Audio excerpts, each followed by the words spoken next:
He just didn't know how wrong until it was too late. Until he realized the wedding wasn't for her. It was for him. If you want to see how far a lie can stretch before it breaks, stay with me until the end. Hit that like button and drop a comment with your city so I can see how far this story travels. The first time Ethan Cole met Victoria Hale, she was standing in front of a wall of glass that overlooked the city like she owned it. Maybe she did. Then his wife left, and the divorce taught him two things. Love isn't a contract, and people lie better when they're close to you. After that, he'd stumbled into event planning almost by accident. A friend needed help with her sister's wedding. Ethan had a good eye for detail, a calm voice, and enough heartbreak to know what mattered and what didn't. Word spread. Now he had a small business, a decent reputation, and a calendar that didn't leave much room for a personal life. Which was fine. He'd tried personal. It hadn't worked out. Victoria turned when he walked in. She didn't smile, but she didn't need to. Her presence did the work. Mid-30s, sharp suit, dark hair pulled back in a way that suggested efficiency more than style. She looked like someone who made decisions quickly and didn't revisit them. "Mr. Cole," she said. Her voice was even, controlled. "Thank you for coming." "Miss Hale." He shook her hand, firm grip, brief contact, professional. "I appreciate the opportunity." She gestured toward a sitting area near the window. Two leather chairs, a low table between them. No clutter, no personal photos, nothing that suggested this office belonged to an actual person. It looked like a showroom. "Please, sit." Ethan sat. He pulled out his tablet, opened his notes. "Your assistant mentioned you're looking to plan a wedding. Spring timeline, fairly traditional aesthetic, but with room for personalization." "That's correct." "And the venue? Do you have a location in mind, or are you open to suggestions?" "I'm open." She folded her hands in her lap. "I want someone who understands what a wedding should feel like. Not just look like. Feel like." Ethan paused. Most clients came in with Pinterest boards and vendor lists. They wanted flowers that matched a specific Pantone color and cake flavors they'd seen on Instagram. Victoria wasn't holding a phone. She wasn't even looking at him with the kind of distracted urgency most brides had. She was watching him like she was measuring something. "Weddings are emotional," Ethan said carefully.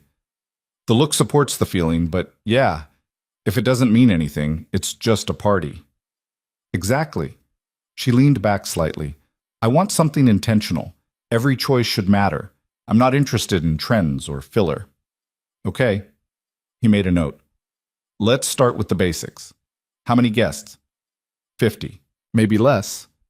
"Intimate then." "Yes." "And the groom?" Ethan glanced up. "Is he involved in the planning, or is this more your vision?" Victoria's expression didn't change, but something flickered behind her eyes. A hesitation. Barely there, but Ethan caught it. "He trusts my judgment," she said. "That's trusting." "He knows what I want." Ethan nodded slowly. It wasn't the first time a bride had taken the lead, but usually there was at least a name, a preference, something that acknowledged the other half of the equation. He made another note. "What about the ceremony itself? Religious, secular? Something in between?" "Secular. I want it personal but not performative. No generic vows." "Custom vows, then?" "Yes." "Written specifically for us." Ethan looked up again. "You want me to write your vows?" "I want you to help shape them, based on what matters." "Which is?" She paused. For the first time since he'd walked in, she seemed to consider her words. Commitment, honesty. Choosing someone because you see them clearly, not because you need them to be something they're not. Ethan set his tablet down. "That's specific. Is it a problem?" "No, it's just... most people talk about love first. You're talking about choice." "Love is a choice," Victoria said. "People confuse it with chemistry or convenience. But if it's real, it's deliberate." Ethan didn't respond right away. He wasn't sure what to say. She wasn't wrong, but the certainty in her voice felt rehearsed, like she'd thought about this more than most people thought about anything. "All right," he said finally. "So we build everything around that idea. Commitment as a conscious act. No fluff, no filler, just intention." "Exactly." "And your fiancé? He's on the same page? Another pause. Smaller this time, but still there. He will be, Victoria said. Ethan didn't push. Couples had their own dynamics, their own understandings. It wasn't his job to interrogate them. His job was to make the day work. Okay, he said. Let's talk timeline. You said spring. How flexible is that? Not very. I'd like late April, ideally the last Saturday. That's about 5 months out. Doable, but tight for a custom event. I'm aware. That's why I'm hiring you. Ethan smiled slightly. Fair enough. They spent the next hour going through logistics, guest count, budget, stylistic preferences. Victoria had opinions on everything, but they weren't arbitrary. She wanted white and soft green, nothing pastel. Live music, but not a full band. A seated dinner, but plated service, not buffet. She wanted things simple but deliberate. Clean lines, no clutter, nothing that felt like a performance. What about photos? Ethan asked. Do you want a photographer there all day or just for the ceremony and portraits? All day, Victoria said. But I don't want them intrusive. I want someone who captures moments, not poses. I know a few people who work that way. I can send you portfolios. I trust your judgment. Ethan glanced at her. You keep saying that. Because I do. You don't know me. I know enough. She stood, signaling the meeting was ending. You came recommended by 3 separate people. Your work is thoughtful. You don't oversell. And when I asked what makes a wedding meaningful, you didn't give me a sales pitch. You gave me an honest answer. Ethan stood as well, sliding his tablet into his bag. I just don't see the point in pretending it's about the centerpieces. Exactly. She extended her hand again. I'll have my assistant send over the deposit and the preliminary details. Let's plan to meet weekly. Thursdays work best for me. Thursdays are fine. Good. He shook her hand, and this time the contact lasted a fraction longer. Not awkward, just present, like she was making sure he understood something unspoken. Thank you, Mr. Cole. Ethan, he said, if we're going to be working this closely, you can call me Ethan. She nodded. Ethan, then. And I can call you Victoria? You can. He left the office feeling like he'd just agreed to something he didn't fully understand. But the contract was good, the timeline was manageable, and Victoria Hale, whatever else she was, seemed to know exactly what she wanted. It wasn't until he was in his car, halfway back to his apartment, that he realized she'd never once mentioned being in love. The second meeting happened the following Thursday. Same office, same glass wall, same leather chairs. This time, Victoria had a list. I've been thinking about the ceremony structure, she said, handing him a single sheet of paper. I want it to feel like a conversation, not a transaction. Ethan scanned the list. Processional music, opening words, vow exchange, ring exchange, closing. Standard structure, but the notes next to each section were anything but. Opening words should acknowledge that marriage is a risk, he read aloud, that it requires vulnerability and the willingness to be wrong. He looked up. That's not typical. I don't want typical. No, I mean, most officiants talk about joy and partnership and building a future together. You're talking about risk. Because it is a risk, Victoria said.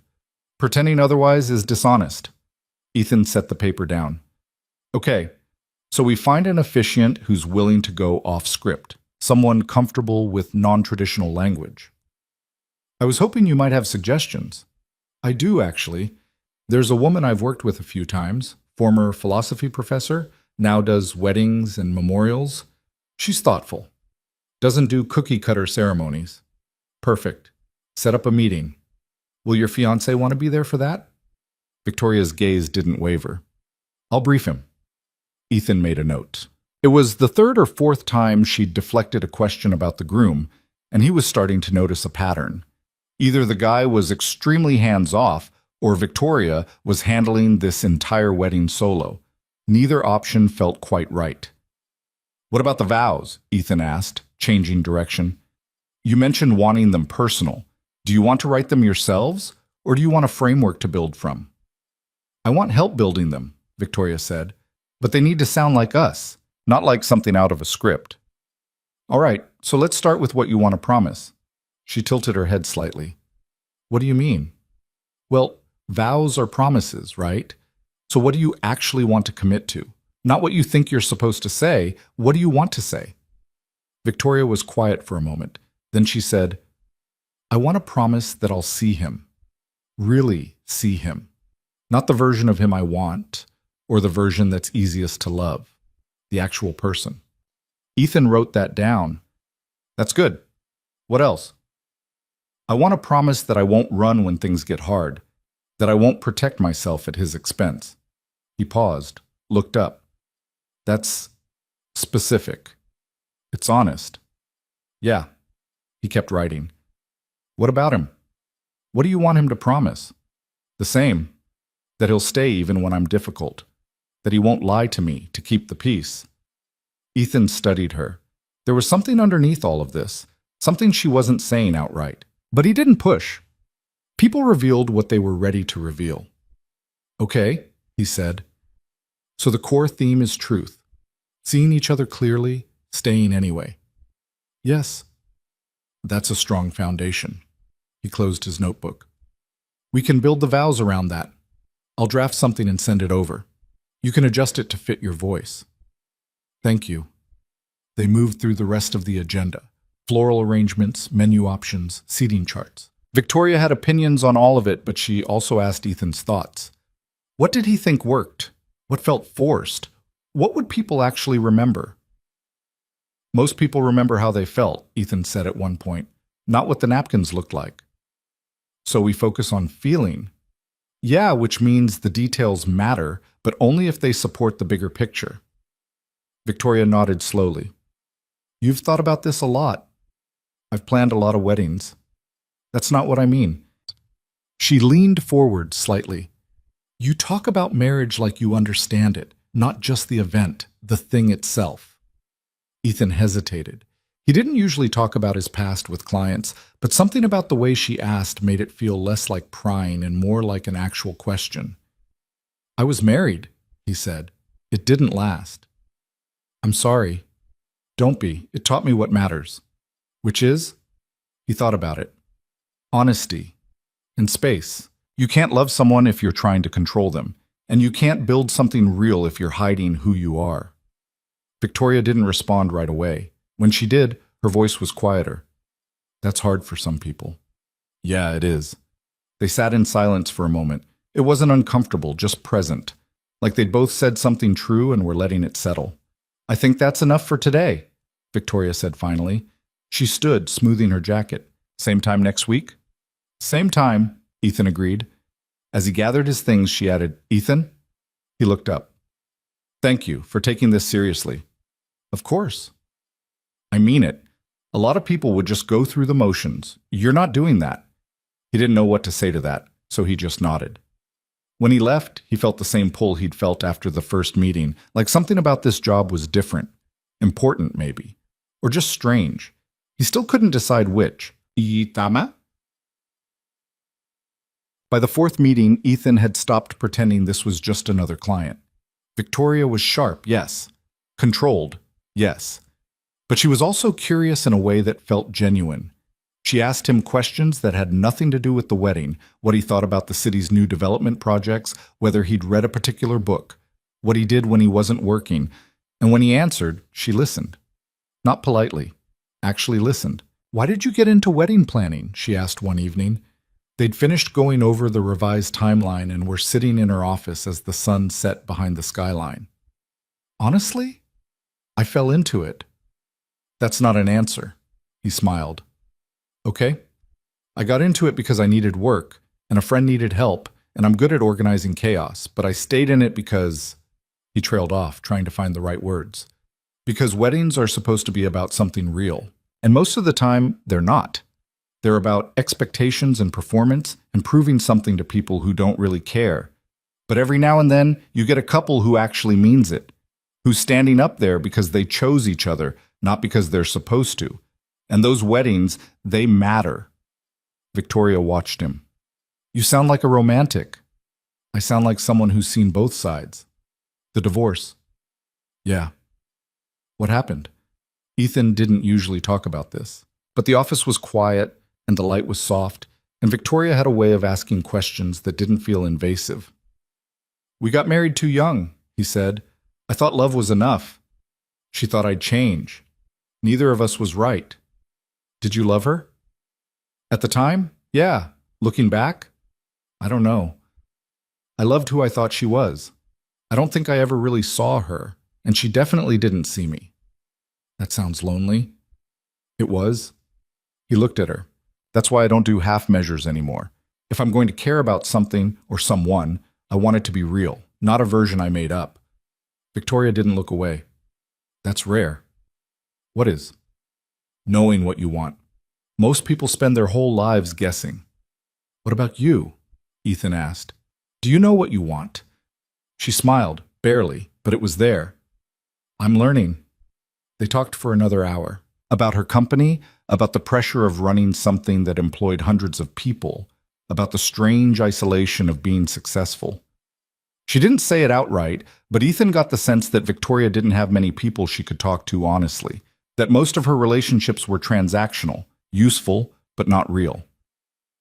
"Do you ever feel like you're performing?" Ethan asked at one point. "All the time," she said. "Even now?" She paused, then shook her head. "No, not right now." Something shifted in the room. Not dramatic, just a small recalibration of distance, like they'd both stepped slightly closer without moving. "I should go," Ethan said, though he didn't particularly want to. "You don't have to." "I know, but it's late, and you probably have a dozen things to do before tomorrow." Victoria stood when he did, walked him to the door, and when he turned to say goodbye, she was closer than he expected. "Thank you," she said. "For what?" "For this. For treating it like it matters." "It does matter," Ethan said. "You're getting married." Something flickered across her face, too quick to read. "Yes, I am." He left before he could say anything else, before he could ask the question that had been building in the back of his mind for weeks now. Why did it feel like she was planning a wedding for someone who didn't exist? The meetings continued every Thursday, same time, same place. But they stopped feeling like meetings. They felt like something else, something Ethan couldn't quite name. Victoria started sharing more, about her childhood, about the loneliness of always being the smartest person in the room, about the strange weight of building something from nothing. Ethan shared too, about his parents' messy divorce, about the year he spent after his own marriage fell apart, about the small moments that had convinced him life was still worth showing up for. And somewhere in all of that, he started falling. He didn't mean to. He knew better. She was a client, and she was engaged, and he had no business feeling anything beyond professional respect. But Victoria made it hard to keep his distance. She was brilliant and strange and unexpectedly funny. She asked questions no one else thought to ask. She remembered details, offhand comments he'd made weeks ago, preferences he hadn't realized he'd mentioned. She saw him, and that was the problem, because Ethan had spent years building a life that didn't require anyone else. He'd convinced himself he was fine alone. But Victoria made him remember what it felt like to be known, to sit across from someone and not have to explain yourself, to be seen and not judged. It scared the hell out of him. "You're quiet tonight," Victoria said during their 8th meeting. They'd moved past wedding logistics at this point. The vendors were booked, the timeline was set. Now they were just talking. "Just thinking," Ethan said. "About?" He should have lied. Should have said something about work or the weather or anything other than the truth. But he was tired of pretending. "About how strange this is," he said. "Strange how?" "You're getting married in 6 weeks, and I feel like I know you better than most people I've known for years." Victoria set her glass down. "Is that a problem?" "I don't know, maybe." "Why?" He met her eyes. "Because I don't usually get this close to clients, and I definitely don't usually—" He stopped. "Don't usually what?" Ethan shook his head. "Nothing. Forget it." "Ethan." "Victoria, I can't." He stood, running a hand through his hair. "I need to keep this professional." "Why?" "Because you're engaged." She stood too, slowly. "And if I weren't?" His heart kicked hard against his ribs. "That's not a fair question." "Why not?" "Because you are." You're marrying someone in 6 weeks, and I'm helping you plan it. And this, he gestured between them. Whatever this is, it doesn't matter. It matters to me. Ethan stared at her. He didn't know what to say. Didn't know what she wanted him to say. I should go, he said finally. Ethan, I'll see you next week. He left before she could stop him, before he could do something stupid, before he could ask her why she looked at him like he was the only person in the room when she was supposed to be planning a future with someone else. He drove home in silence, hands tight on the wheel, chest aching in a way he hadn't felt in years. And when he got to his apartment, he sat in the dark and let himself admit the truth. He was in love with a woman he couldn't have, and he had no idea what to do about it. The next Thursday, Ethan almost didn't go. He sat in his car outside Victoria's building for 10 minutes, engine off, staring at the glass tower like it might give him an answer. He could cancel, send an email, claim he was sick, hand the whole thing off to his assistant, and walk away clean. The wedding was mostly planned anyway, vendors locked in, timeline set, details finalized. Someone else could handle the last few weeks. But he'd never walked away from a job before. And despite everything, despite the knot in his chest and the way his hands felt unsteady on the steering wheel, he couldn't start now. So he went up. Victoria was already waiting when he arrived. She looked the same as always, composed, professional, perfectly put together. But there was something different in the way she watched him walk in, something careful. Ethan, she said. Victoria. He sat down across from her, pulled out his tablet, opened his notes. All business, all distance. I have updates from the florist, he said before she could say anything else. They're confirming the final arrangements next Tuesday. I'll need you to approve the centerpiece mock-ups by Monday. All right? And the caterer wants to schedule a final tasting, probably next week if that works for you. It does. Good. He kept his eyes on the screen. The photographer sent over the shot list. I made some adjustments based on what you said about wanting candid moments instead of posed portraits. I'll forward it to you tonight. Ethan? He looked up. Victoria was leaning forward slightly, hands folded on the table between them. Her expression was unreadable. Are we going to talk about last week? She asked. There's nothing to talk about. I think there is. I was out of line, Ethan said. It won't happen again. You weren't out of line. Victoria, I'm the one who crossed a line, she said. I asked you an unfair question. I shouldn't have done that. Ethan set his tablet down. Why did you? She didn't answer right away. Instead, she stood and walked to the window, arms crossed, looking out at the city below. Ethan watched her, waiting. Because I wanted to know, she said finally. Know what? If I was the only one feeling it. The air in the room shifted. Ethan felt his pulse kick up, felt the careful distance he'd built all week start to crack. You're getting married, he said quietly. I know. In 5 weeks. I know that too. Then why are we having this conversation? Victoria turned to face him. Because I don't know if I'm making the right choice. Ethan stared at her. Of all the things he'd expected her to say, that wasn't one of them. You're having second thoughts, he said slowly. I'm having a lot of thoughts. Does he know? He doesn't exist. The words landed like a punch. Ethan blinked, trying to process what she'd just said. What? Victoria walked back to the table but didn't sit. There's no fiancé. There never was. Ethan stood. I don't understand. The wedding... She paused, choosing her words carefully. It's real. The plans, the vendors, the vows, all of it's real. But the groom isn't. Then who... He stopped, felt the ground shift under him. Who's the wedding for? She looked at him. Didn't say anything, didn't need to. No, Ethan said. I wanted to see if you'd stay. Stay where? Victoria, what are you talking about? She took a breath. I wanted to know if you were who you said you were. If the things you believed about love and honesty and choice, if you actually meant them. Or if you'd compromised the second it became inconvenient. Ethan felt cold. This was a test. Yes. The whole thing. Every meeting, every conversation, you were testing me. I was getting to know you. By lying to me. I never lied, Victoria said. I told you I was planning a wedding. I am. I told you it mattered to me. It does. I just didn't tell you that I was the groom. His voice came out flat, hollow. Yes. He took a step back, then another, like putting physical distance between them might make this make sense. Why? He asked. Because I needed to be sure. Sure of what? That you wouldn't change. That you'd stay who you are even when it was hard. Even when you wanted something you couldn't have. Ethan laughed, a short, bitter sound. You wanted to see if I'd hit on my client, if I'd cross that line. I wanted to see if you'd respect a boundary that mattered to you, if your integrity was real or just something you said. So you manipulated me. I gave you a choice. No, you didn't.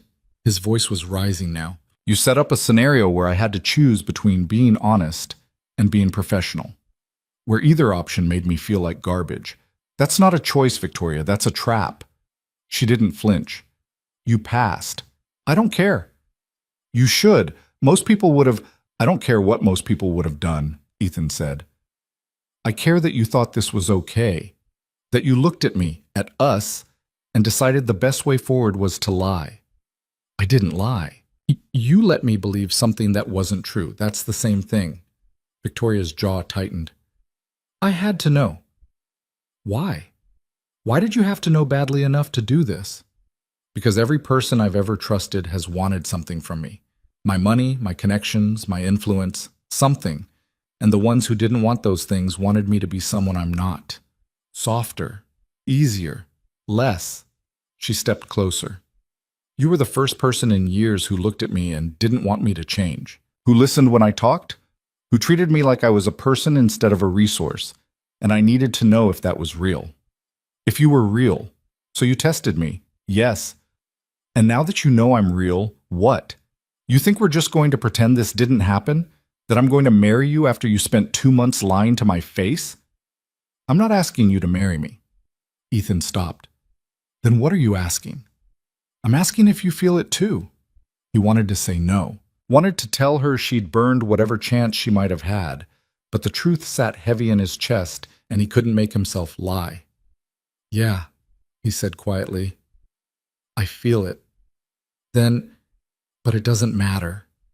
Victoria's expression faltered. Why not? Because you just proved you don't trust me. Or yourself. Or anyone. He picked up his bag. You built this whole elaborate plan because you were too scared to just ask me out like a normal person. And now you're standing here acting like that's reasonable. It is reasonable. No, Victoria, it's not. It's controlling and paranoid and deeply unfair.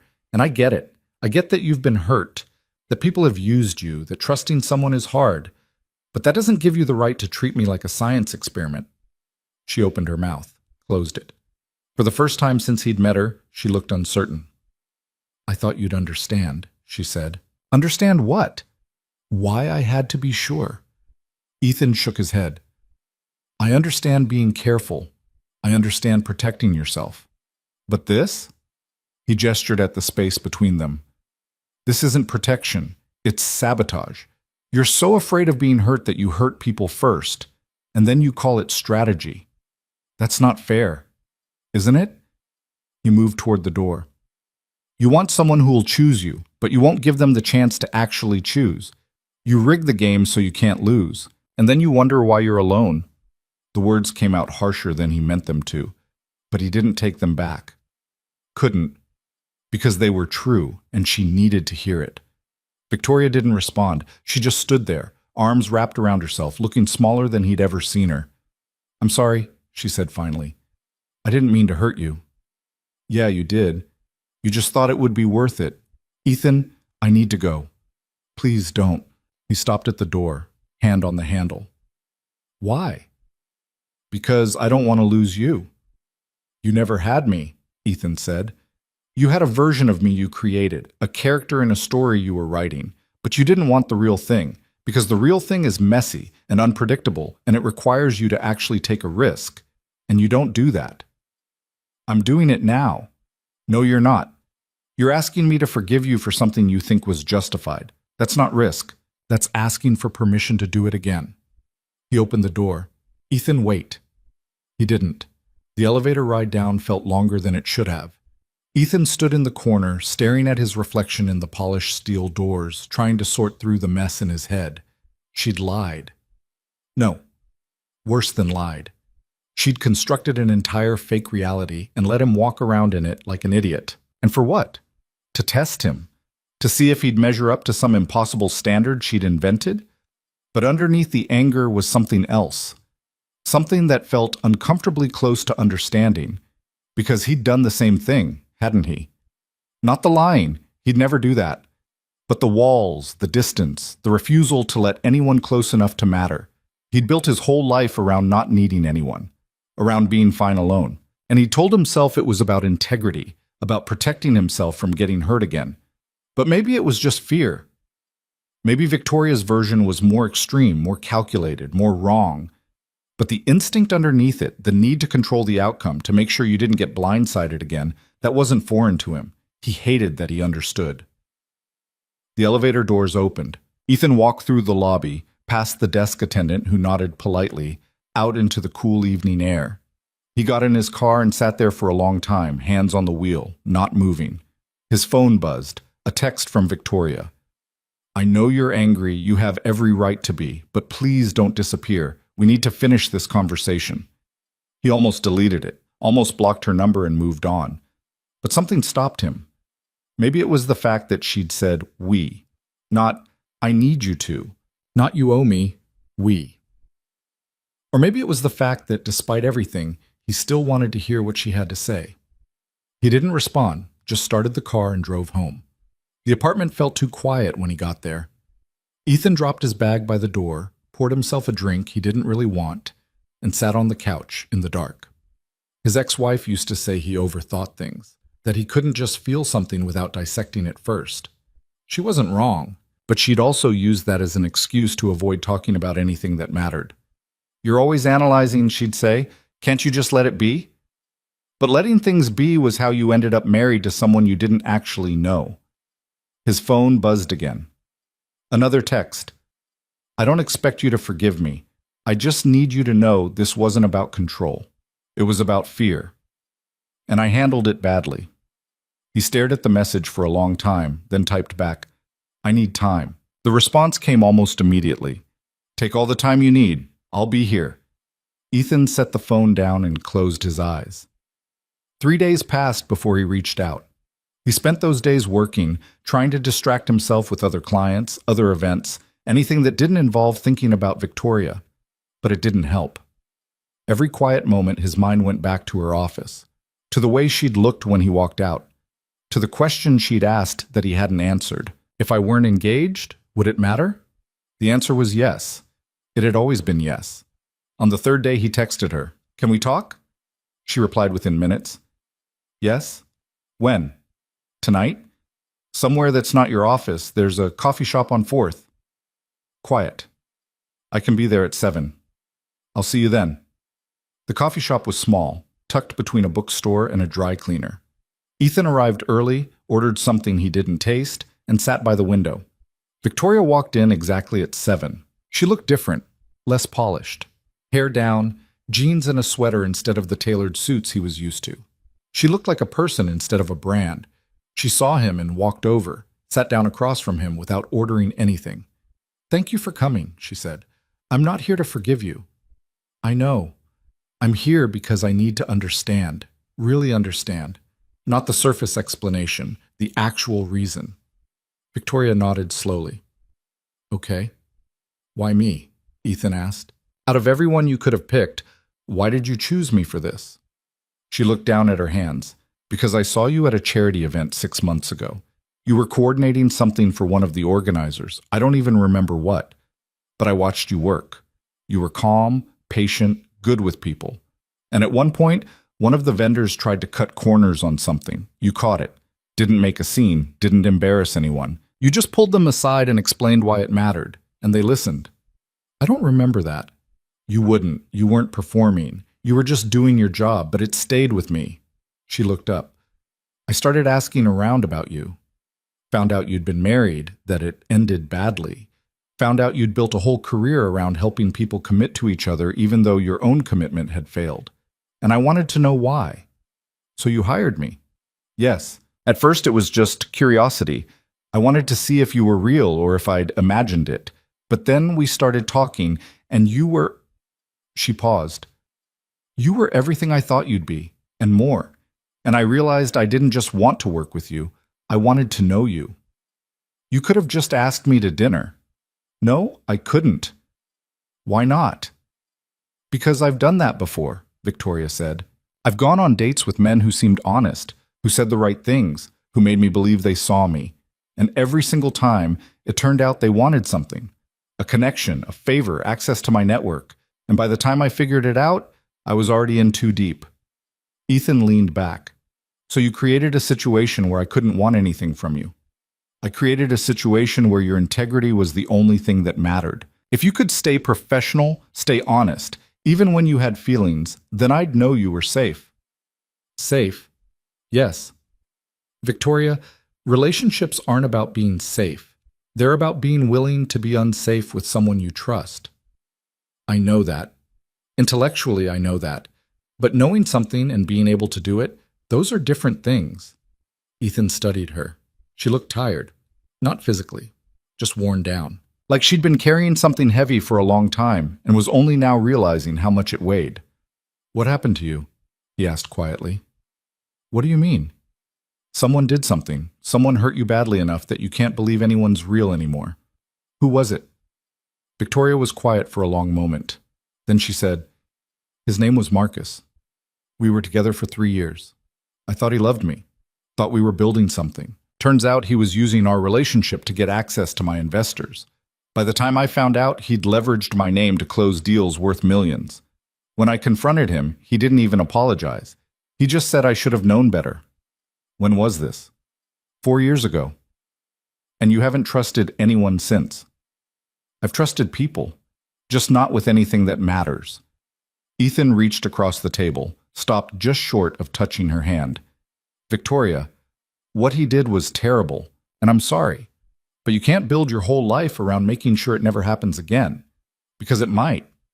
People are messy and complicated, and sometimes they disappoint you. That's just how it works. I know. Do you? Because from where I'm sitting, it looks like you've decided the only way to be safe is to control everything, to test people before you let them in, to make sure you never get blindsided again. Is that so wrong? It's lonely. She looked away. Yeah, it is. They sat in silence for a while. Outside, people walked past the window, couples, families, strangers moving through their own lives without knowing they were being watched. I don't know how to do this, Victoria said finally. Do what? Trust someone without proof. Believe they're real without testing them. You start small, Ethan said. You take a risk, a real one, and you see what happens. What if I'm wrong? Then you're wrong, and it hurts, and you survive it. You make it sound simple. It's not simple, but it's the only way it works. Victoria looked at him. What if I asked you to take that risk with me? Ethan's chest tightened. I don't know if I can. Why not? Because you lied to me, Victoria. For 2 months, you let me believe something that wasn't true. And even though I understand why you did it, I don't know if I can get past it. What would it take? Honestly, I don't know. Time, maybe. Space. Proof that you're willing to actually change. I am. Words are easy. She nodded. You're right, so let me show you. How? Victoria stood, pulled a small box out of her bag, and set it on the table between them. The wedding's in 4 weeks. All the plans are in place. The venue's booked. The flowers are ordered. Everything's ready. Okay? I'm canceling it. Ethan stared at her. What? I'm canceling the wedding. All of it. I'll pay the vendors their cancellation fees, send out notices, handle the logistics. But I'm done with the plan, with the test, with all of it. Victoria, you were right. I was trying to control the outcome, trying to make sure I couldn't lose. But the only way this works is if we both choose it. Really choose it. And you can't do that if I'm pulling strings behind the scenes. She pushed the box toward him. This was supposed to be your ring. I had it made 2 weeks ago, but I'm not giving it to you. Because I don't want you to marry someone who manipulated you. I want you to choose me because you actually want to, not because I orchestrated it. Ethan opened the box. Inside was a simple band, platinum, brushed finish, elegant without being flashy. Exactly what he would have picked for himself. If you want to walk away, I'll understand, Victoria said. But if you want to try, if you're willing to give me a chance to do this right, then I'm here. No plans, no scripts, no safety nets. Just me, asking you to take a risk on someone who doesn't deserve it yet but wants to. Ethan looked at the ring, then at her. You're serious? Yes. You're really canceling everything. I already sent the emails. It's done. He didn't know what to say. Part of him wanted to walk away, to protect himself, to avoid the inevitable hurt that came with trusting someone who'd already proven they couldn't be trusted. But another part of him, the part that had spent 2 months falling for her despite every reason not to, wanted to stay. I need time, he said finally. I know. I'm not saying yes, but I'm not saying no either. That's more than I deserve. Ethan closed the box and slid it back across the table. If we do this, if I decide to try, it has to be real.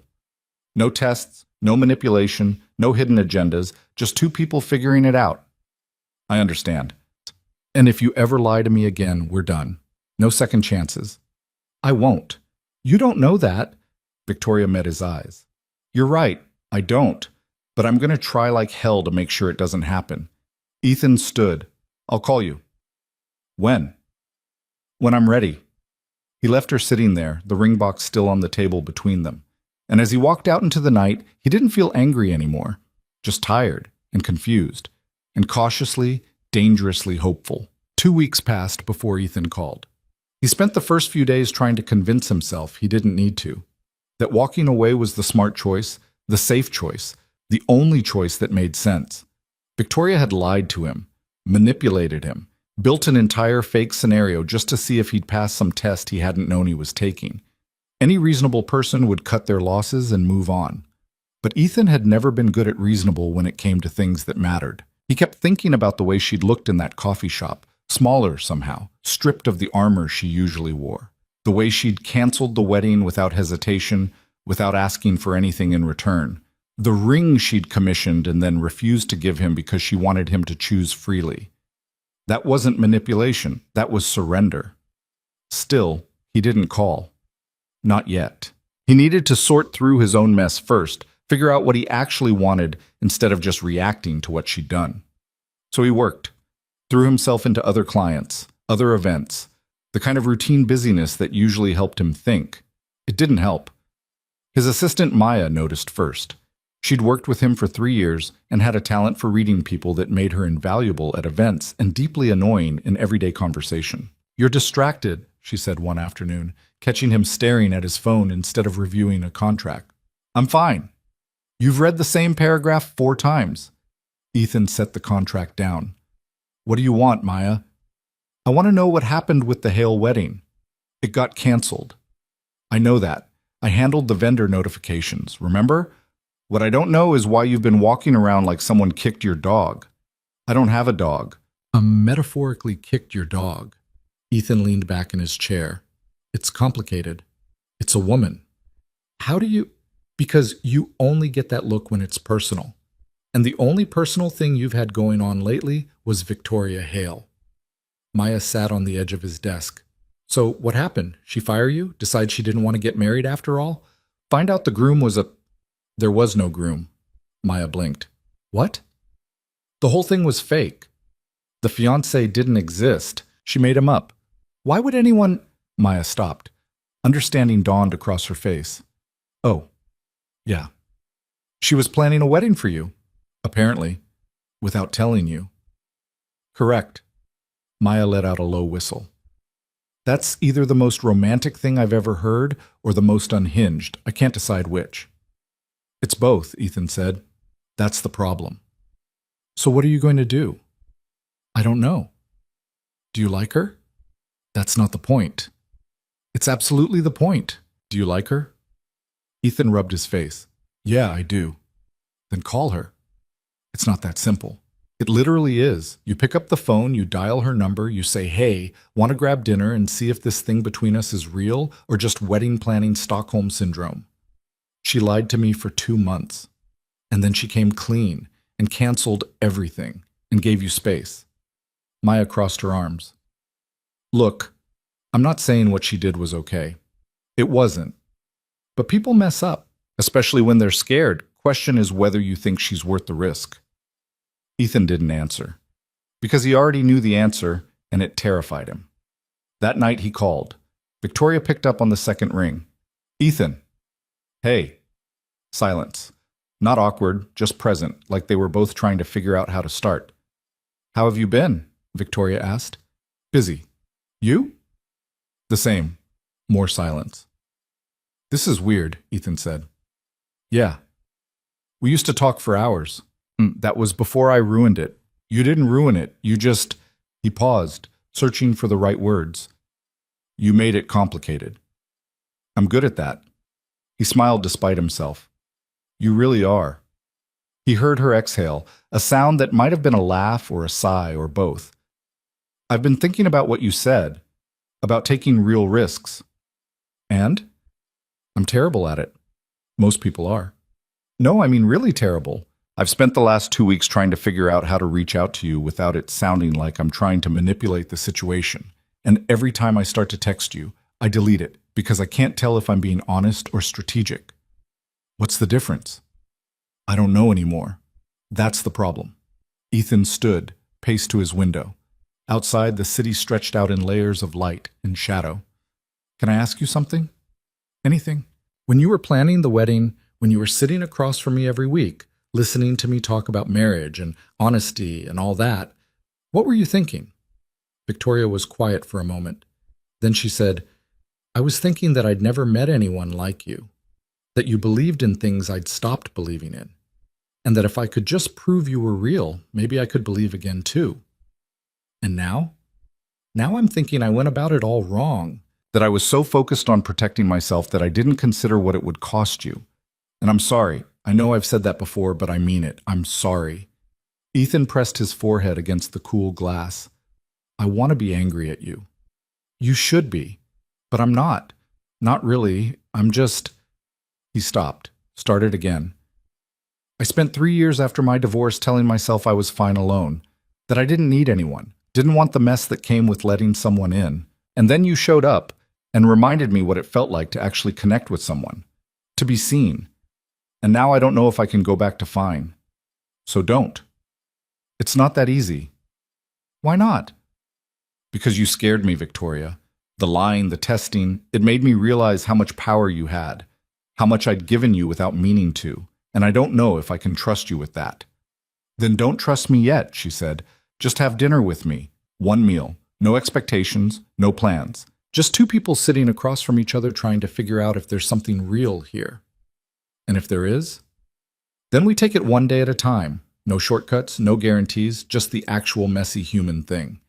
Ethan closed his eyes. Every logical part of his brain was screaming at him to say no, to protect himself, to walk away before this got more complicated. But the rest of him, the part that had spent 2 months falling for her despite every reason not to, wanted to say yes. When? He asked. Tomorrow night, 7. There's a place downtown, quiet, good food, nothing fancy. I'll text you the address. Okay. Okay? Yeah. One dinner, we'll see. He could hear the smile in her voice. Thank you. Don't thank me yet. I'm still deciding if this is a terrible idea. Fair enough. They hung up, and Ethan stood there for a long time, phone in hand, wondering what the hell he'd just agreed to. The restaurant was small, tucked into a side street most people wouldn't notice unless they were looking for it. Ethan arrived 5 minutes early and immediately regretted it. He sat at the bar, ordered water, tried not to look like someone who was about to make a potentially life-altering mistake. Victoria walked in at exactly 7. She was wearing a simple dress, dark blue, no jewelry, hair loose around her shoulders. She looked nervous. Ethan had never seen her look nervous before. Hey, she said. Hey. They were seated at a corner table, away from the few other diners. The server brought menus, took drink orders, disappeared, and then it was just the two of them, sitting across from each other like they had dozens of times before. Except this time, there was no pretense. No fake wedding to plan, just two people trying to figure out if they could build something real from the wreckage of something fake. I don't know how to do this, Victoria said after a moment. Do what? This. Normal dating. I've been running scenarios in my head all day, trying to figure out what to say, how to act. And I keep coming back to the fact that I have no idea what I'm doing.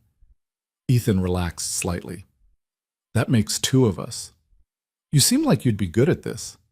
I haven't been on a real date in 4 years. I'm completely out of practice. What do you usually do on a first date? I don't know. Ask questions? Try to figure out if we have anything in common besides mutual attraction? We have things in common. Like what? Victoria thought about it. We both overthink everything. We both have trust issues. We both think most people are full of it. That's a pretty cynical list. You asked. He smiled. Okay, what else?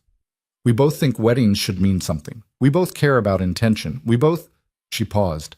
We both want something real, even though we're terrified of it. Yeah, Ethan said quietly. We do. The server returned with wine. They ordered food without really looking at the menu, both of them too focused on the conversation to care what they ate. Can I ask you something? Ethan said once they were alone again. Of course. When did you know? Know what? That you wanted this, that it wasn't just about the test anymore. Victoria picked up her wine glass, set it down without drinking. Week 3. You were talking about your divorce, about how you'd learned that love had to be chosen freely. And I realized I'd never chosen anyone freely in my life. Every relationship I'd had was either strategic or accidental. But with you, she looked at him. With you, I wanted to choose. I just didn't know how to do it without controlling it. So you kept going with the plan. I kept going with the plan, even after I knew I was in too deep. Even after I realized I was going to hurt you. Because at least if I stuck to the plan, I'd know how it ended. And how did you think it would end? Honestly, I thought you'd find out the truth and walk away. And I thought that would prove I was right, that people can't be trusted, that love doesn't work, that I was better off alone. But I didn't walk away. No. You got angry, which was fair, and then you asked for time, which I didn't expect. And then you called, and now we're here. And you're surprised. Completely. The food arrived. They ate slowly, the conversation drifting to safer topics. Work, the city, a documentary Victoria had watched about deep-sea exploration. It felt normal. Easy, even. Like they were just two people getting to know each other without the weight of everything that had come before. But the weight was still there. Ethan could feel it in the pauses between sentences, in the way Victoria's hands moved restlessly when she talked, in the careful distance they both maintained across the table. What are you thinking? Victoria asked at one point. I'm thinking this is harder than I expected. Bad hard or good hard? Both. It feels like we're starting over, but we can't actually start over because we already know too much about each other. Do you wish we could? Ethan considered it. No. Because if we started over, I wouldn't know that you're someone who plans weddings for people who don't exist. And as unhinged as that is, it's also kind of impressive. Victoria laughed, a real laugh, unguarded and surprised. I can't believe you just called my emotional manipulation impressive. I'm not condoning it. I'm just saying it takes a certain kind of commitment to pull off a 2-month con on someone you're falling for. Is that what you think it was? A con? Wasn't it? She sobered. No, it was me trying to protect myself in the most backwards way possible. It was fear dressed up as strategy, and it was stupid. Yeah, Ethan said. It was. Are you ever going to forgive me? I don't know. Are you ever going to trust me? I'm trying. That's not an answer. It's the only one I have right now. They finished eating. The server cleared their plates, offered dessert. They both declined. And then it was just the two of them again, sitting in the space between what had happened and what might happen next. What do we do now? Victoria asked. I don't know. What do you want to do? I want to keep seeing you. I want to figure out if this is real or if we just convinced ourselves it was because of the circumstances. She stopped. I want to try. Actually try. Without the safety net. That scares you. Terrifies me. Good, Ethan said, because it terrifies me too. And if we're both scared, at least we're even. They split the check. Victoria tried to pay for everything. Ethan refused. They compromised. Outside, the street was quiet, the kind of early spring evening where the air felt like a promise. "Can I walk you to your car?" Ethan asked. "I took a cab." "Then can I walk you to the corner?" "You can walk me wherever you want." They walked slowly, neither of them in a hurry to end the night. At the intersection, they stopped. Victoria turned to face him. "Thank you for giving me a chance," she said. "I haven't decided if I'm giving you a chance yet." "But you're considering it." "Yeah, I'm considering it." She stepped closer, not touching, but close enough that Ethan could feel the shift in the air between them. "What would it take for you to decide?" "Honestly, I don't know. Time, probably. Proof that you're not going to revert to old patterns the second things get hard. And if I mess up, then you mess up, and we deal with it. But if you lie to me again, if you manipulate me or test me or try to control the outcome, we're done. I'm not doing that twice." "Understood." They stood there for a moment, close enough to touch but not touching, close enough that Ethan could see the flecks of gold in her eyes, could hear the slight catch in her breathing. "I should go," he said. "You should." Neither of them moved. "Victoria, I know I'm not going to kiss you, even though I want to, because that would be rushing it, and you need time, and I'm trying to respect that." "Thank you. But for the record, I really want to kiss you." Ethan smiled. "Noted." He stepped back, creating distance before he could do something stupid. "I'll call you." "When?" "When I'm ready." That's becoming a pattern with us. "Yeah, it is." He walked away before he could change his mind, hands in his pockets, heart beating faster than it should. And when he reached the end of the block and looked back, she was still standing there, watching him go. Over the next 2 weeks, they fell into a rhythm. Ethan called. They talked, sometimes for an hour, sometimes for 5 minutes. He told her about his day, about difficult clients and vendor drama, and the small victories that made his job worthwhile. She told him about board meetings and product launches, and the strange loneliness of being in charge. They didn't talk about the wedding, didn't talk about what they were doing or where it was going. They just talked. And slowly, carefully, something started to shift. Ethan found himself looking forward to her calls, found himself thinking about things he wanted to tell her, questions he wanted to ask, found himself softening in ways he hadn't expected, but he still didn't trust her. Not completely, and she knew it. "You're holding back," Victoria said one night. They'd been on the phone for almost an hour, the conversation winding down into comfortable silence. "I know. Because you're still deciding." "Yeah." "How much longer do you need?" "I don't know. Does that bother you?" "A little, but I understand it." "Do you?" "I think so. You're waiting to see if I'm actually different or if I'm just performing being different until you trust me enough to let your guard down." Ethan sat up. "Is that what I'm doing?" "Isn't it?" He thought about it. "Maybe. I don't know. Every time I start to feel safe, I remember that you lied to me for 2 months, and I can't reconcile those two things. The person you are now and the person who did that. What if they're the same person? Then I don't know if I can do this." Victoria was quiet. Then she said, "Can I come over?" "Now?" "Yes." "It's almost 11. "I know, but I think we need to have this conversation in person." Ethan hesitated. Having her in his apartment felt like crossing a line.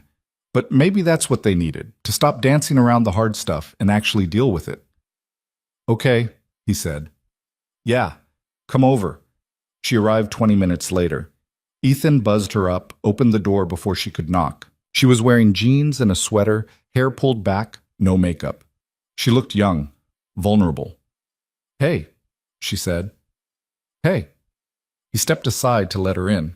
The apartment was small, 1 bedroom, open kitchen, living room that doubled as his office. It wasn't much, but it was his. Victoria looked around. "This is nice. It's small. It feels like you. Is that a compliment?" "Yes." They sat on the couch, leaving space between them. Ethan could feel the tension in the air, not bad tension, just the weight of everything unsaid.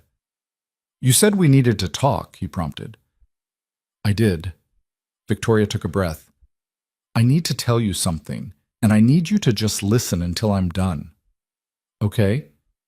When I was planning the wedding, I told myself it was about finding someone trustworthy, someone honest, someone who wouldn't use me. And that was part of it. But it wasn't the whole truth. She twisted her hands together, looking down at them instead of at him. The whole truth is that I was looking for a reason to walk away. I'd convinced myself that love didn't work, that people were fundamentally selfish, that I was better off alone. And then I met you, and you were everything I'd told myself didn't exist, and that terrified me. Because if you were real, it meant I'd been wrong. It meant I'd wasted years protecting myself from something that might have been worth the risk. She looked up. So I built the test. Not to prove you were trustworthy, to prove you weren't. To give myself an excuse to walk away and say, see, I was right all along. Ethan felt something cold settle in his chest. You wanted me to fail. I thought I did. But then you didn't. You stayed professional even when it was hard. You respected boundaries that must have felt arbitrary. You chose integrity over your own feelings. And it broke something in me, because I realized I didn't want you to fail. I wanted you to be real. So what changed? I did. Or I'm trying to. But you're right to hold back, Ethan. You're right not to trust me completely, because I'm still figuring out how to be someone who doesn't sabotage good things before they can hurt me. That's not reassuring. I know, but it's honest. She shifted closer. I can't promise I won't mess this up. I probably will, but I can promise I'll try. And I can promise that if I do mess up, I'll own it instead of making excuses. Ethan looked at her, really looked at her. At the way her shoulders curved inward slightly, like she was bracing for rejection. At the way her eyes stayed on his, even though it clearly cost her something to be this exposed. Why are you telling me this? He asked. Because you asked for honesty. And this is what honesty looks like for me. Admitting that I'm flawed and scared and I don't have it all figured out. Most people don't admit that stuff on a third date. Is that what this is? A third date? I don't know what this is. Victoria smiled slightly. Me neither. They sat in silence for a moment. Then Ethan said, I don't need you to be perfect. No, I just need you to be honest, even when it's hard, even when it makes you look bad, especially then. I can do that. Can you? I'm doing it right now. He reached out, took her hand. Her fingers were cold. You're shaking. I'm nervous. Why? Because I just told you I built an elaborate scheme to prove love doesn't exist, and I'm not sure how you're going to respond. Ethan squeezed her hand. I'm going to respond by saying thank you for telling me the truth, and that I need more time to process it. How much time? I don't know. Days, weeks, months? Victoria, I'm sorry. I'm pushing. I do that when I'm scared. I know. He let go of her hand. But you can't rush this. Trust takes time to build, especially when it's been broken. I understand. She stood. Ethan stood too. I should go, she said. Yeah. At the door, she turned back. Ethan? Yeah? I'm falling in love with you. I know I have no right to say that after everything I've done. And I know it doesn't change anything, but I needed you to know. Before he could respond, she left. Ethan stood in his empty apartment, door still open, trying to process what had just happened. His phone buzzed, a text from Victoria. I meant what I said. Take all the time you need. I'm not going anywhere. He closed the door, sat down on the couch, and put his head in his hands. Because the truth was, he was falling too. Had been falling since that first meeting in her glass-walled office.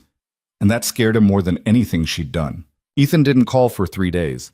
He told himself he needed space to think, to process what Victoria had said, to figure out if he could actually move past what she'd done. But the truth was simpler and more complicated than that. He was scared. Scared of how much he wanted this to work. Scared of what it would mean if it didn't. On the 4th day, Maya cornered him in his office. You're being an idiot, she said, setting a coffee on his desk harder than necessary. Good morning to you too. Don't good morning me. You've been moping around here for almost a week like someone died. Either call her or don't, but stop torturing yourself. I'm not torturing myself. You've checked your phone 14 times in the last hour. I haven't. 14. I counted. Maya crossed her arms. Look, I don't know what happened between you two, and honestly, I don't need to know. But I do know you've been different since you met her. Less closed off. More like a person instead of a very efficient robot. I'm not a robot? You plan weddings for a living and haven't been to one as a guest in 3 years. You're at least 70% robot. Despite himself, Ethan smiled. What's your point? My point is that whatever she did, it clearly meant something to you. And whatever you're feeling now is also clearly something. So stop hiding in here pretending to work and go deal with it. It's not that simple. It never is. But you're making it harder than it needs to be. After Maya left, Ethan sat at his desk for a long time staring at his phone. Finally, he picked it up and texted Victoria. Can we meet? Somewhere public. I'm not ready for another private conversation yet. The response came quickly. Yes. When and where? That park near your office. Tomorrow at noon. I'll be there. He put the phone down and tried to ignore the way his chest felt tight. The park was crowded when Ethan arrived. Office workers on lunch breaks, parents with strollers, students sprawled on the grass. He found an empty bench near the fountain and sat down to wait. Victoria showed up exactly at noon. She was wearing work clothes, tailored pants, a blazer, but she looked tired, like she hadn't been sleeping well. Hey, she said, sitting down beside him but leaving space between them. Hey. They sat in silence for a moment, watching people pass by. A kid chased pigeons. A couple argued quietly on a nearby bench. Normal people doing normal things. I've been thinking, Ethan said finally. About? About what you said. About wanting me to fail. Victoria looked down at her hands. I shouldn't have told you that. No, you should have. I asked for honesty. That was honest. But it hurt you. Yeah, it did. He turned to face her. But I've been thinking about my divorce too. About why it ended. I thought you said you got married too young. We did, but that's not why it fell apart. He paused, choosing his words carefully. It fell apart because I was so afraid of becoming my parents that I tried to control everything. I made rules about how we'd communicate, how we'd handle conflict, how we'd make decisions. I thought if I could just manage it correctly, we'd be fine. What happened? She left. Said she felt like she was living with a life coach instead of a husband. Said I'd turned our marriage into a project instead of a relationship. Victoria looked at him. That must have been hard to hear. It was devastating. Because she was right. I'd been so focused on not repeating my parents' mistakes that I made completely different ones. I tried to engineer safety instead of building trust, and it killed us. Why are you telling me this? Because I recognize what you did. The testing, the control, the need to have a plan for every outcome. I've done versions of that my whole life. Not the same way. I'd never manipulate someone like you did. But the impulse underneath, that fear of being hurt so you try to manage every variable, I understand it. Does that mean you forgive me? No, it means I understand why you did it. Those are different things. Victoria nodded slowly. What would it take? For you to forgive me? Ethan watched the fountain for a moment, thinking. I need to see that you've actually changed. Not just said you'll change, actually done it. And I need time to rebuild trust, real time, not just a couple of weeks. How much time? I don't know. Months, probably. Maybe longer. And what does that look like? Us in the meantime? I don't know that either. We keep seeing each other, I guess. Keep talking, keep being honest even when it's uncomfortable. And we see what happens. No guarantees. No guarantees. Victoria was quiet for a long moment. Then she said, I can do that. But I need to know something first. What? Do you actually want to try? Or are you just going through the motions because you feel like you should?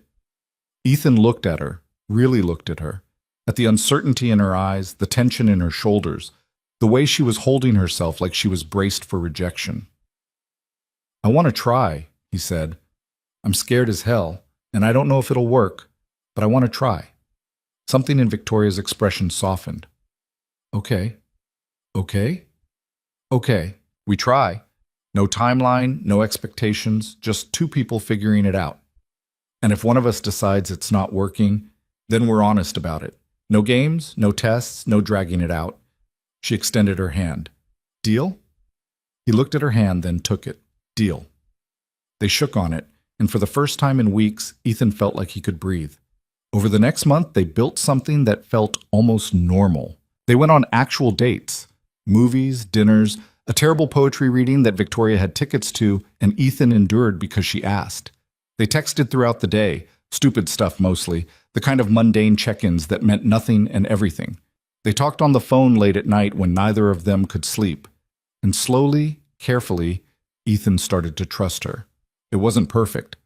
Victoria still overthought everything, still tried to plan conversations in advance instead of just letting them happen. And Ethan still held back sometimes, still kept parts of himself protected just in case. But they were trying, actually trying. One evening, about 6 weeks after their conversation in the park, Victoria called him sounding shaken. "Can you come over?" she asked. "What's wrong?" "Nothing's wrong. I need to talk to you about something, and I don't want to do it over the phone." "I'll be there in 20 minutes. He made it in 15. When Victoria opened the door, she looked pale. "What happened?" Ethan asked, stepping inside. "I saw Marcus today." It took Ethan a second to place the name. Then he remembered. The ex. The one who'd used her for access to her investors. Where? At a conference. He was speaking on a panel about venture capital. I didn't know he'd be there, or I would have... She stopped.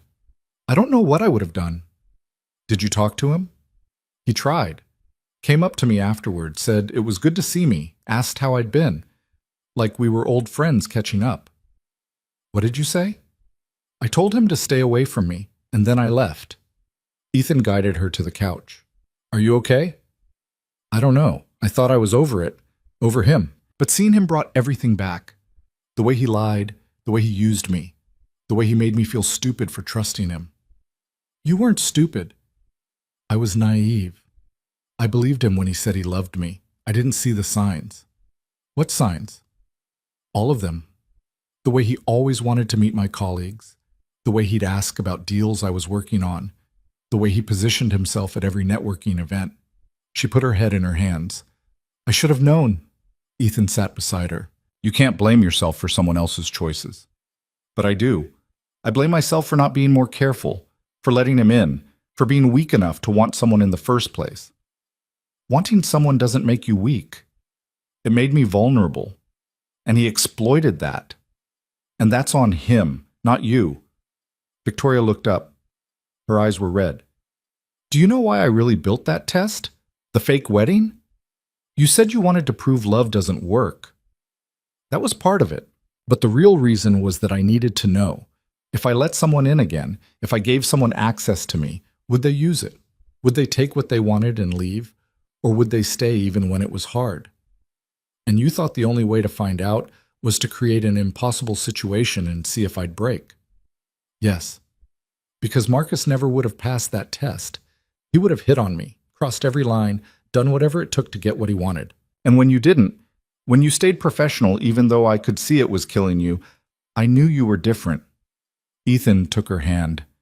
"I'm not a saint, Victoria. I wanted to cross those lines. I thought about it constantly. But you didn't. Because I have boundaries. Because I believe in doing the right thing even when it sucks. That doesn't make me special. It just makes me someone with basic integrity." "That's rare." "It shouldn't be." They sat in silence for a while, hands linked, Victoria's breathing gradually slowing.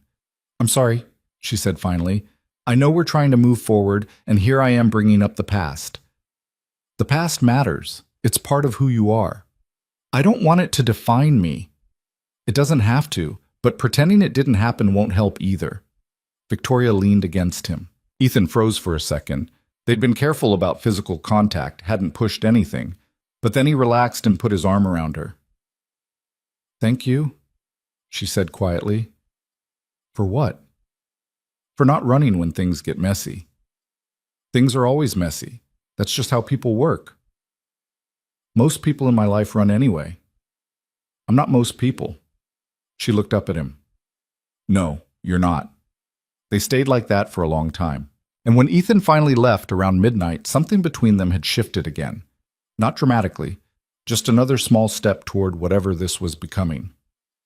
The next few weeks were easier. Victoria seemed lighter somehow, like seeing Marcus and not falling apart had proved something to her. She laughed more, worried less, started suggesting things spontaneously instead of planning every interaction days in advance. And Ethan found himself opening up in ways he hadn't expected, talking about his parents' divorce, about the loneliness he'd felt after his own marriage ended, about the fear that he'd never find someone who actually saw him. "I see you, Sarge," Victoria said one night. They were in her apartment, cooking dinner together, something they'd started doing once a week. "Yeah?" "Yeah. You're careful and kind, and you overthink everything. You believe in doing the right thing even when it costs you. You're terrible at accepting compliments, and you make terrible jokes when you're nervous." "Those aren't terrible jokes." "They're awful, but I like that about you." Ethan smiled. "What else do you like about me?" "Fishing for compliments now?" "Maybe." She set down the knife she'd been using to chop vegetables and turned to face him. "I like that you're honest, that you call me out when I'm being controlling or strategic. I like that you don't try to fix me or make me easier. You just let me be complicated." "You are complicated." "I know. Most people hate that." "I don't hate it. It's part of who you are." Victoria stepped closer. "Can I tell you something?" "Always." "I think I'm ready." "Ready for what?" "To stop holding back, to actually trust you." Ethan's heart kicked up. "Are you sure?" "No, but I'm tired of being scared, and I think—" She paused. "I think if I'm going to take a real risk on someone, it should be you." He reached out, tucked a strand of hair behind her ear. "That's a big step." "I know." "Are you sure you're ready?" "Are you?" He thought about it, about everything they'd been through, everything they'd built, everything he'd learned about her and himself in the process. "Yeah, I think I am." "So what now?" "Now we stop pretending this is casual, stop holding back just in case it doesn't work out. We go all in." "That's terrifying." "I know." Victoria reached up, touched his face. "I'm all in if you are." "I'm all in." And then, finally, he kissed her. It wasn't perfect. Their timing was slightly off, and Victoria pulled back after a second like she was second-guessing herself. But then Ethan pulled her back, and the second time was better. Slower. More certain. When they broke apart, Victoria was smiling. "That was overdue," Ethan finished. "I was going to say nice." "Nice?" "Really nice." He laughed. "I'll take it." They went back to cooking dinner, but everything felt different now. Lighter, more real, like they'd finally stopped dancing around what they both wanted and just admitted it. Later, after they'd eaten and cleaned up and were sitting on the couch, not quite touching, but close enough that it would only take a small movement, Victoria said, "I need to tell you something." "Okay." "I'm scared I'm going to mess this up." "You might." "That's not reassuring." "I might mess it up too." "That's just the deal with relationships. They're unpredictable." "I hate unpredictable." "I know, but that's kind of the point." He took her hand. "We can't control this, Victoria. We can't plan it or strategize it or test it until we're sure it's safe. We just have to trust each other and deal with whatever comes up. And if I can't do that, then we figure it out together. But you don't have to be perfect at this. You just have to be willing to try." Victoria leaned her head on his shoulder. "I'm willing." "Then that's enough." They sat there in comfortable silence, and for the first time since all of this started, Ethan felt like they might actually make it. A few days later, Maya noticed something different. "You're smiling," she said, suspicious. "I smile." "Not like that. That's a specific smile. That's a things are going well with a woman's smile." Ethan didn't bother denying it. "We're figuring it out." "Of figuring what out?" "How to be together without controlling everything." "That's very evolved of you." "I have my moments, though." Maya studied him. "You look happy." "I think I am." "Good. You deserve it." She paused. "Does this mean you're going to stop being so annoyingly competent at work and become one of those distracted people who daydreams in meetings?" "Probably not." "Shame. It would make you more relatable." But Maya was right. Ethan did feel happy. For the first time in years, he felt like he was building something real with someone who actually saw him. And it was terrifying and wonderful and completely unpredictable. which he was learning was exactly how it was supposed to be. 1 month later, Victoria invited him to dinner at her place. When he arrived, she had candles lit and music playing and looked nervous in a way that made him nervous too. "What's going on?" he asked. "I did something, and I need to show you before I lose my nerve."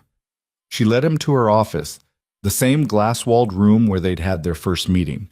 But instead of the clean, impersonal space he remembered, it was full of papers and photos and notes. "What is all this?" Ethan asked. "The wedding plans, everything I created for you." He looked closer. There were mock-ups of invitations with his name on them, seating charts, menu cards, even draft vows that mentioned things he'd told her in confidence. "I saved everything," Victoria said. "Every detail, every conversation, every choice I made based on what you told me. I kept it all because I couldn't let go of the plan." "Why are you showing me this now?" She picked up a box of matches from her desk. "Because I'm done holding on to it. I'm done letting that mistake define what we're building, and I want you to help me burn it." Ethan stared at her. "You want to burn the wedding plans?" "Yes, all of it, in the fireplace downstairs, together." "Victoria, I know it's dramatic, but I need to do this. I need to physically let go of that version of us so we can build a real one." He looked at the papers scattered across her desk, at the evidence of months of planning, of strategy, of fear disguised as control. And then he looked at her, standing there with a box of matches, asking him to help her destroy it. "Okay," he said, "let's burn it." They carried everything downstairs to the fireplace in her apartment. It took 3 trips. And then, piece by piece, they fed the papers into the flames. Invitations, seating charts, vendor contracts, the custom vows she'd written for a wedding that never existed. Victoria stood close to him as they watched it burn. "Do you think I'm crazy?" "A little, but in a good way." "There's a good way to be crazy?" "There's a way that means you're trying, that you're willing to do uncomfortable things to move forward." "Yeah, that's a good kind of crazy." She leaned into him. "Thank you for doing this with me." "Any time." They watched until everything was ash. And then Victoria turned to him and said, "I love you." Ethan's breath caught. "What?" "I love you. I've been trying to find the right time to say it, the perfect moment, but there is no perfect moment. So I'm just saying it now. I love you." He pulled her close. "I love you too." "Yeah? Yeah. I have for a while now. I was just waiting to make sure it was real." "Is it?" "Yes, it's real." They kissed there in front of the fireplace, surrounded by the ashes of a plan that never should have existed, building something new from what remained. And for the first time since all of this started, neither of them was afraid. 3 months later, Ethan woke up to the smell of coffee and the sound of Victoria singing off-key in the kitchen. It was Sunday. He'd stayed over Saturday night, something that had become routine enough that he kept a toothbrush in her bathroom and she'd cleared a drawer for his things. Small steps toward something bigger, though neither of them had said it out loud yet. He pulled on a shirt and walked into the kitchen. Victoria was at the stove making pancakes, still in his t-shirt from the night before. She turned when she heard him. "Morning," she said. "Morning. You're in a good mood." "I made an executive decision not to check my email until noon. It's very liberating." Ethan poured himself coffee. "Who are you, and what have you done with Victoria Hale?" "Funny." She flipped a pancake. "I'm trying this new thing where I don't work on weekends." "How's that going?" "It's been 20 minutes, and I've only thought about work twice, so I'd say pretty well." He laughed, kissed her temple. "I'm proud of you." "Don't be. I'll probably cave by 10. But she didn't. They spent the morning on her couch, reading and talking and doing nothing in particular. It felt normal, comfortable, like they'd been doing this for years instead of months. Around noon, Victoria's phone rang. She glanced at the screen and frowned. "It's my assistant. I should take this." "Go ahead," she answered. "Hey, Karen, what's—" She paused, listening. Her expression shifted. "When?" "Okay. No, that's fine. Send me the details. I'll handle it." She hung up and looked at Ethan. "My father had a stroke. He's in the hospital." "Is he okay?" "They don't know yet. He's stable, but—" She stopped. "I need to go." "Of course, I'll drive you." "You don't have to say—" Victoria, I'm driving you. She nodded, went to get dressed. 20 minutes later, they were in Ethan's car headed across the city to the hospital. Victoria was quiet the whole drive. Ethan didn't push, just kept one hand on the wheel and the other on hers, letting her process. When they got to the hospital, a doctor met them in the waiting room. Victoria's father had suffered an ischemic stroke. They'd administered clot-busting drugs, but it was too early to know if there would be permanent damage. He was awake, but weak. They could see him, but only for a few minutes. "Do you want me to come with you?" Ethan asked. Victoria hesitated, then nodded. "Yes, please." Her father was in a private room on the 4th floor. He looked smaller than Ethan had imagined, thinner, paler, hooked up to machines that beeped rhythmically. When he saw Victoria, he tried to smile. "Hey, sweetheart," he said. His voice was weak, slightly slurred. "Hey, Dad." Victoria sat in the chair beside his bed, took his hand. "You scared me." "I'm fine, just a little tired. You had a stroke." "I know, the doctors won't shut up about it." He looked at Ethan. "Who's this?" "This is Ethan, She paused. "My boyfriend." It was the first time she'd used that word. Ethan felt something warm settle in his chest. "Nice to meet you, sir," Ethan said. Victoria's father studied him. "You treating her, right?" "I'm trying." "Good. She doesn't suffer fools." "I've noticed." The old man smiled slightly, then looked back at Victoria. "I'm sorry I worried you." "You should be. What happened?" "I don't know. I was in a meeting and then I wasn't. Everything got fuzzy. Next thing I knew, I was here." Victoria's hand tightened on his. "You need to take better care of yourself." "I will, promise." "I'm serious, Dad. You can't keep working 80-hour weeks. You're not 30 anymore. Neither are you, but I don't see you slowing down. That's different." "How?" Victoria didn't have an answer for that. They stayed for another 10 minutes before the nurse came in and said he needed to rest. Victoria kissed her father's forehead, promised she'd be back later, and walked out with Ethan. In the hallway, she stopped, leaned against the wall. Ethan stood beside her, waiting. "I thought he was going to die," she said quietly. "He's going to be okay." "You don't know that." "No, but the doctors said he's stable. That's something." Victoria closed her eyes. "I haven't seen him in 3 months. We had dinner planned for next week, but I canceled because of a board meeting. I chose a meeting over my father." "You didn't know." "That's not the point. The point is, I've been so focused on work, on building the company, on proving I can do it all, I forgot about the people who actually matter." Ethan took her hand. "You can't control everything, Victoria. Sometimes bad things just happen." "I know, but I should have been there more. Should have made time." "Then make time now." "He's okay. You have a chance to change it." She looked at him. "You're right. I usually am." That got a small smile. "Don't let it go to your head." They went back to her apartment. Victoria spent the rest of the day on the phone, with her assistant, rescheduling meetings, with her board, explaining she'd be less available for the next few weeks, with the hospital, checking on her father's status. Ethan stayed close, making food she barely touched, keeping her company without crowding her. Around 8, she finally put her phone down and came to sit beside him on the couch. "Thank you," she said. "For what?" "For being here. For not making me do this alone." "Where else would I be?" "I don't know, but most people would have dropped me off and left. You stayed." "Of course I stayed." Victoria leaned her head on his shoulder. "I'm not good at needing people.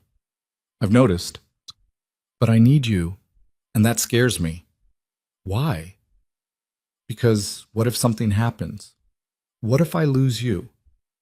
Ethan turned to face her.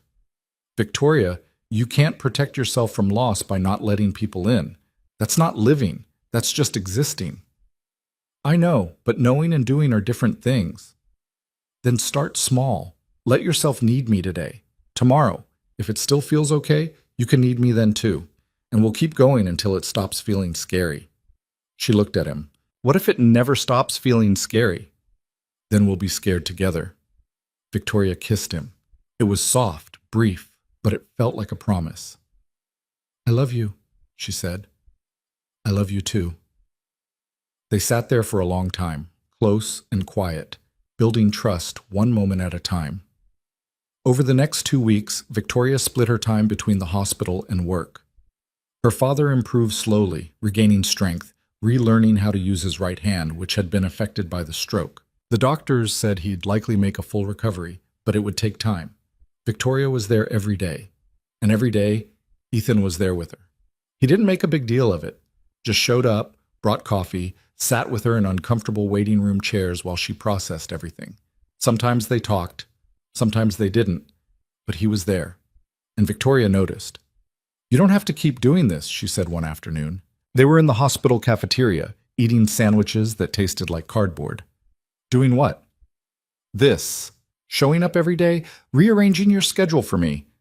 "I want to." "But you have clients, work." "Maya's handling it. I told her I needed some time." Victoria set her sandwich down. "Ethan, I can't ask you to put your life on hold for me." "You're not asking, I'm choosing." "But, Victoria," he reached across the table, took her hand. "This is what people do when they love each other. They show up, even when it's inconvenient, even when it's hard, especially then."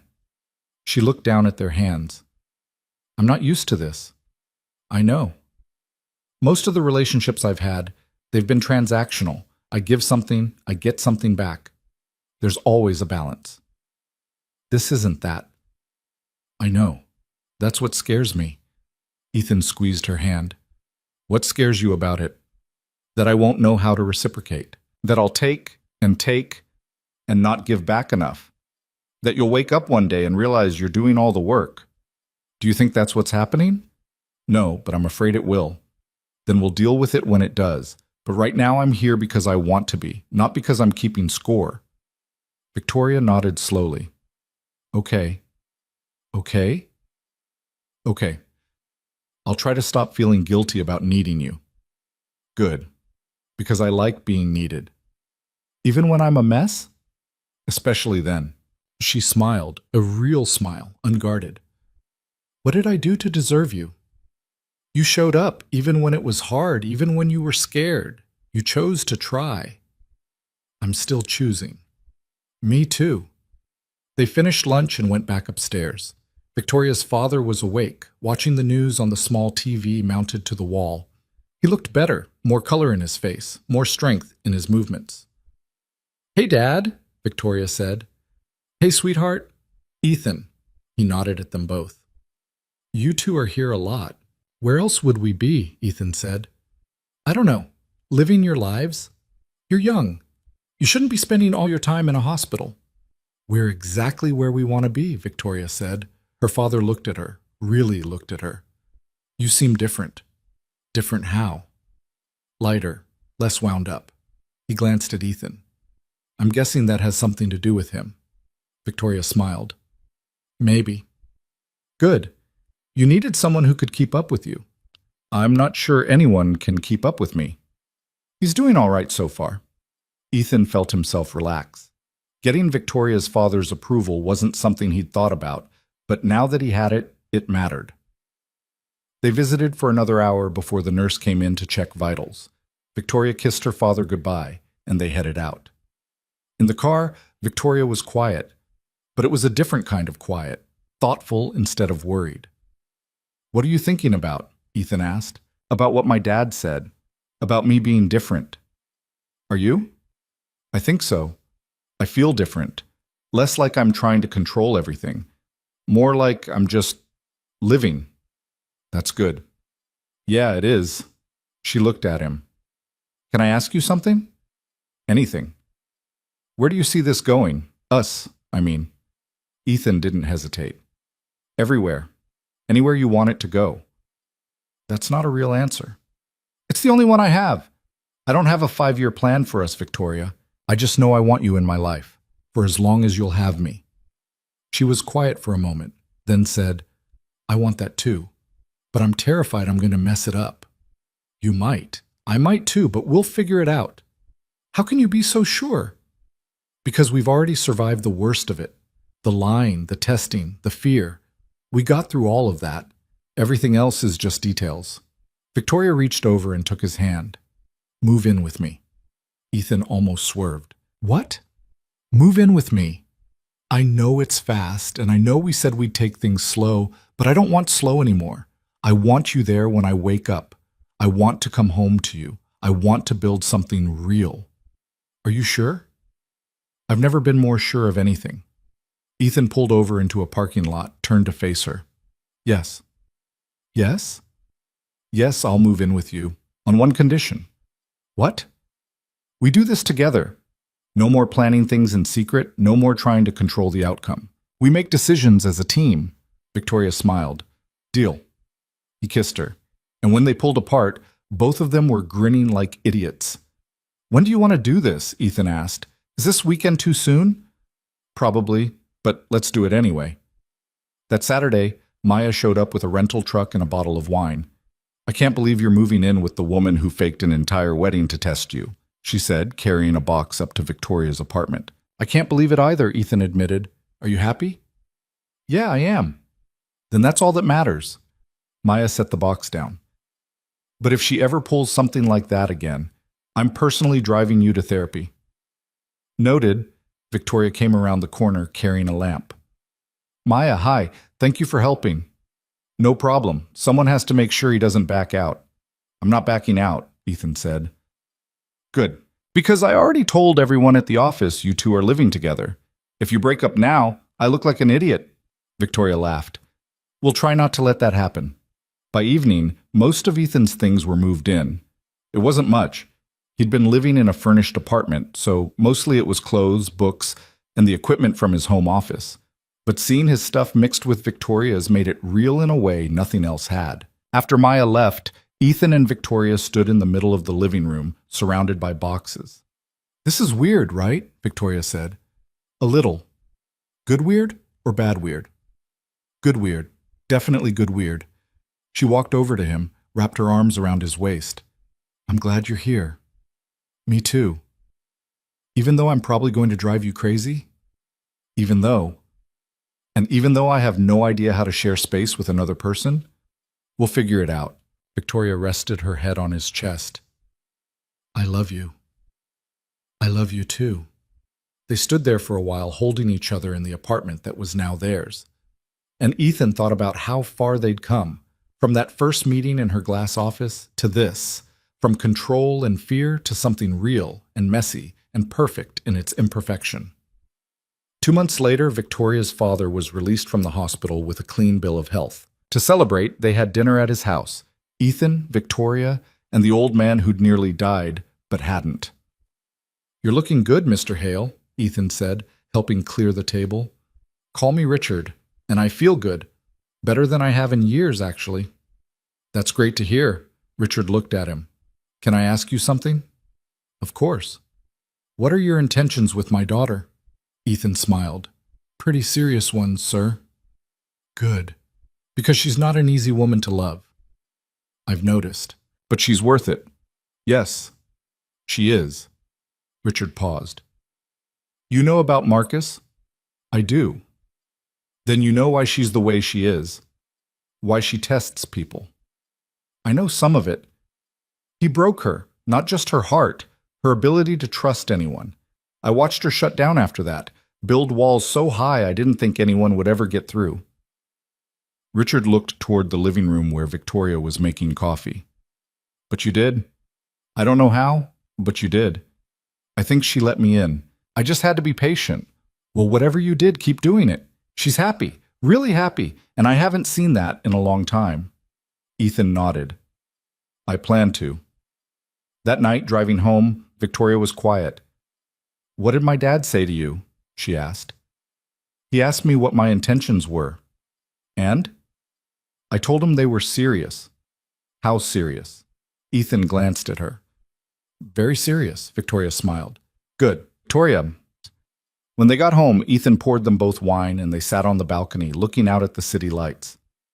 I've been thinking, Victoria said after a while. About? About that wedding, the one I planned. What about it? I saved some of the plans. Not all of them. We burned most of it.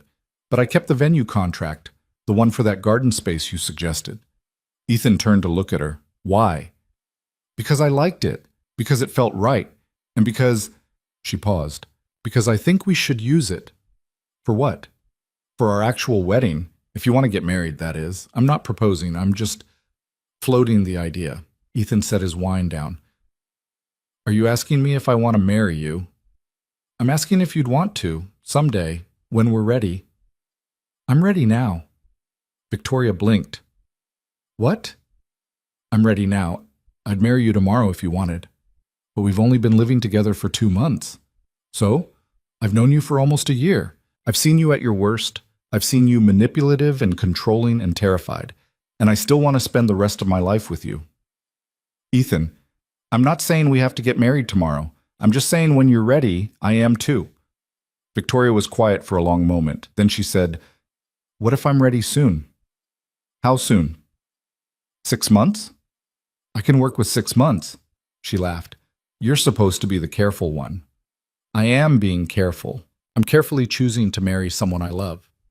Victoria kissed him. 6 months then. We'll do it right this time. No secrets, no tests. Just us. Just us, Ethan agreed. Over the next 6 months, they planned the wedding together. Actually together, sitting at the kitchen table on weekends, going through vendor options, debating whether they wanted a DJ or a band. It was nothing like the wedding Victoria had planned before. This one was collaborative, messy, real. They kept the guest list small, just family and close friends. Maya was Ethan's best person. Victoria's father walked her down the aisle.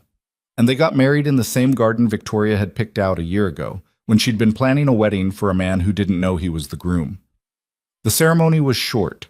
No elaborate vows, no grand gestures. Just 2 people making promises they intended to keep. I promise to trust you, Victoria said, her voice steady. To believe you when you say you love me. To stop testing you and start living with you. And I promise that when I'm scared, which will be often, I'll tell you instead of running. Ethan took her hands.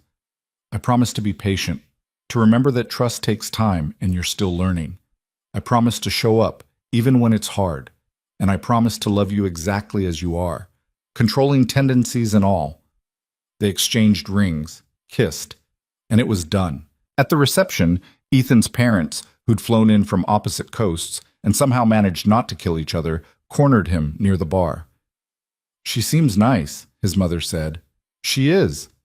Smart too. Very. His father cleared his throat. You happy, son? Yeah, Dad, I'm happy. Good. That's all that matters. It was the most civil conversation his parents had had in 20 years, and Ethan took it as a good sign. Later, during their first dance, Victoria whispered, I can't believe we pulled this off. What, the wedding? No, us. A year ago, I was planning a fake wedding to test you. Now we're actually married. How does it feel? Terrifying and perfect and nothing like I expected. Is that good or bad? It's good. It's better than anything I could have planned. Ethan pulled her closer. You know what the best part is? What? We chose this. Both of us. No manipulation, no tests. Just 2 people deciding they want to be together. Victoria smiled. Yeah, we did.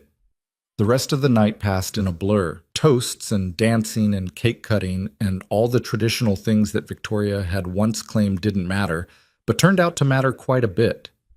And through it all, Ethan kept catching Victoria's eye across the room, seeing her smile, feeling grateful for every difficult conversation and hard choice that had led them here. Around midnight, they slipped away from the reception and walked to the edge of the garden. The party continued behind them, but out here it was quiet. Thank you, Victoria said. For what? For not giving up on me. When you found out about the fake wedding, you could have walked away. Most people would have. I'm not most people. No, you're not. She turned to face him. I need to tell you something. Okay? When I started planning that wedding, the fake one, I told myself it was about protection, about making sure I didn't get hurt again. But the truth is, I was looking for a reason to walk away. I wanted you to fail the test so I could prove to myself that love doesn't work, that people can't be trusted. I know. But you didn't fail. You stayed professional even when I could see how hard it was. You respected boundaries that didn't make sense. You chose integrity over your own feelings, and it terrified me. Because if you were real, it meant everything I believed was wrong. Ethan touched her face. And now? Now I know I was wrong. About a lot of things, but mostly about thinking I could protect myself from being hurt by never letting anyone in. Because the truth is, loving you, really loving you, is the scariest thing I've ever done. But it's also the best. I'm scared too, Ethan said. Every day I wake up and think about how easy it would be to mess this up, to fall back into old patterns, to stop trying, to take you for granted. But you don't. Because I choose not to. Every single day I choose you, and I'm going to keep choosing you. Victoria kissed him, and when they pulled apart, she was crying. Happy tears? Ethan asked. The happiest. They stood there under the stars, holding each other, building a future one choice at a time. And Ethan thought about everything they'd survived to get here. The lies and tests and fear, the slowly built trust, the choice to keep showing up even when it was hard. It wasn't a fairy tale. There was no magical transformation, no perfect resolution. They were still themselves, flawed and complicated and occasionally difficult. Victoria still tried to plan everything. Ethan still held back sometimes. They fought about whose turn it was to do dishes and whether they should get a dog, and 100 other small things that didn't matter. But they also laughed together, supported each other, chose each other every single day. And that, Ethan thought, was better than any fairy tale. 6 months after the wedding, on a random Tuesday evening, Ethan came home to find Victoria sitting on the couch with a strange expression on her face. "What's wrong?" he asked. "Nothing's wrong. I did something, and I need to tell you about it before I lose my nerve." Ethan sat down beside her. "Okay." "I hired someone to take over as CEO." He blinked. "What?" "I'm stepping down." "Well, not completely. I'll still be on the board, still be involved in major decisions, but I'm not running the day-to-day anymore." "Why?" "Because I was turning into my father, working 80 hours a week, missing dinners, canceling plans, and I realized I don't want to wake up one day and realize I built this incredible company but lost everything else that matters." "Victoria, I want a life, Ethan, a real one, with you. I want to have dinner together without checking my phone. I want to take vacations, maybe even—" She paused. "Maybe even have kids someday. But I can't do any of that if I'm married to my job." Ethan pulled her close. "I'm proud of you. You're not mad?" "Why would I be mad?" "I don't know. I made a huge decision without talking to you first." "Did you want to talk about it?" "I wanted to, but I was afraid you'd try to talk me out of it." "I wouldn't have." "No?" "No, because this is your choice, your life. I support whatever you decide." Victoria leaned into him. "What if I'm making a mistake?" "Then you'll figure it out. But I don't think you are. I think you're finally choosing what you want instead of what you think you should want. When did you get so wise?" "I married you, didn't I?" She laughed, kissed him. "Thank you." "For what?" "For making it safe to choose. For showing me that I don't have to control everything to be okay." "Anytime." They sat there in comfortable silence, and Ethan thought about how far they'd both come. From control and fear to this, to a life built on choice and trust, and the willingness to be vulnerable. It wasn't perfect, it never would be, but it was real, and honest, and theirs, and that was more than enough. 3 years later, Ethan stood in the same garden where they'd gotten married, watching Victoria chase their 1-year-old daughter across the grass. The little girl shrieked with delight, her dark hair bouncing as she ran, Victoria laughing as she followed. Maya stood beside him, sipping champagne.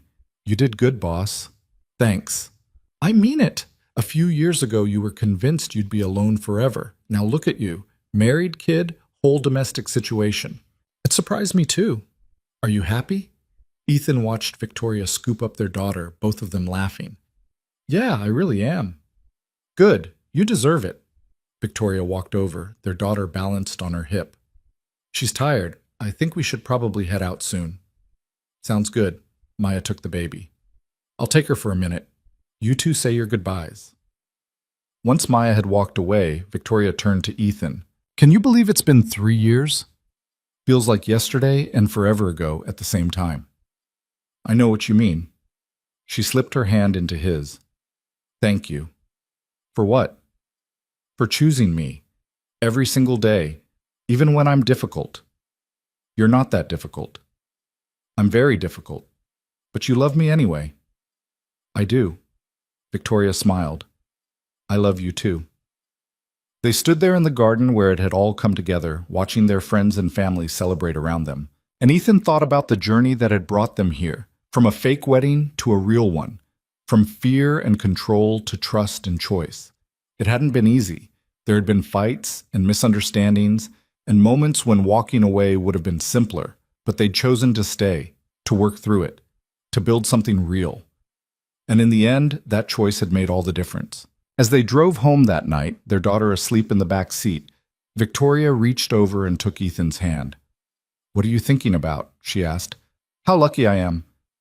Even though I lied to you for 2 months when we first met? Even though. That's very forgiving of you. Well, it worked out in the end, didn't it? Victoria smiled. Yeah, it did. And it had. Not perfectly, not smoothly, but completely and honestly and real. Two imperfect people who'd chosen each other despite every reason not to, who'd built trust slowly, painfully, one choice at a time. Who'd learned that love wasn't about control or certainty or protection from hurt. It was about showing up, about choosing each other, about being willing to be vulnerable and scared and uncertain together. And that, Ethan thought as he pulled into their driveway, as he helped Victoria carry their sleeping daughter inside, as they moved through the familiar routine of putting her to bed and cleaning up and getting ready for another day. That was more than he'd ever hoped for. It was everything. Vietem Chomin, Fan Vive 1106. Part 5. Continued.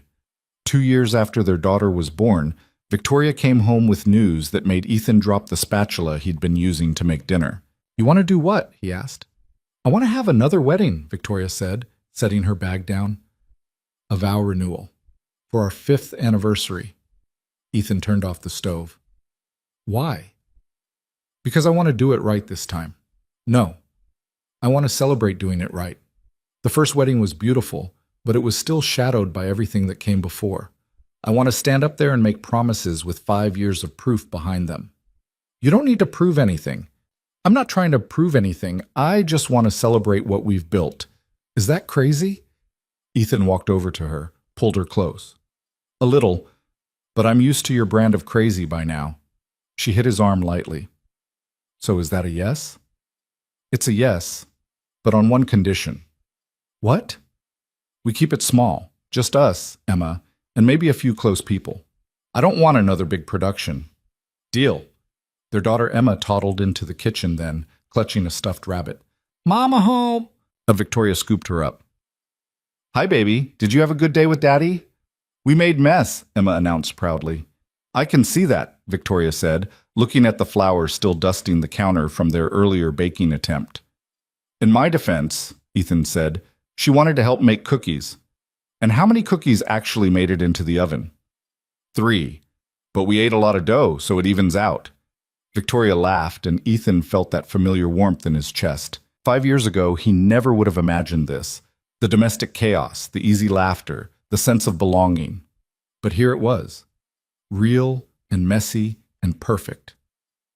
That night, after Emma was asleep, they sat in bed planning the vow renewal. I want to write new vows, Victoria said, ones that reflect who we are now, not who we were trying to be. What would you say? Ethan asked. She thought for a moment. I'd say thank you for being patient while I learned how to trust, for not giving up when I tried to push you away, for showing me that love doesn't have to be a test or a transaction. It can just be two people choosing each other. That's good. What about you? What would you say? Ethan was quiet, thinking. I'd say thank you for teaching me that being vulnerable isn't weakness, that needing someone doesn't make you less whole, and that sometimes the most courageous thing you can do is let someone see all of you, the good and the messy and the broken, and trust they'll stay anyway. Victoria's eyes filled with tears. Damn it, you can't make me cry when I'm not wearing waterproof mascara. You're not wearing any mascara, we're in bed. Semantics. She wiped her eyes. But yeah, that's what we should say. Over the next few months, they planned the renewal. It was different from the first wedding, looser, more relaxed. They decided to do it in their backyard, which they'd spent 2 years turning from a sad patch of grass into an actual garden. Victoria's father would officiate. Maya and her partner would be there. And Emma would be their flower girl, though at 3 years old, there was no guarantee she'd actually walk down any aisle in an organized fashion. What if she just runs around throwing petals everywhere? Victoria asked one evening. Then that's what she does. It's our wedding, our rules. You're very zen about this. I learned from the best. Victoria smiled. I'm not zen. I'm just less controlling than I used to be. That's growth. It's exhausting, is what it is. Do you know how hard it is to not micromanage everything? I have some idea, yeah. The morning of the vow renewal, Ethan woke to find Victoria already awake, staring at the ceiling. You okay?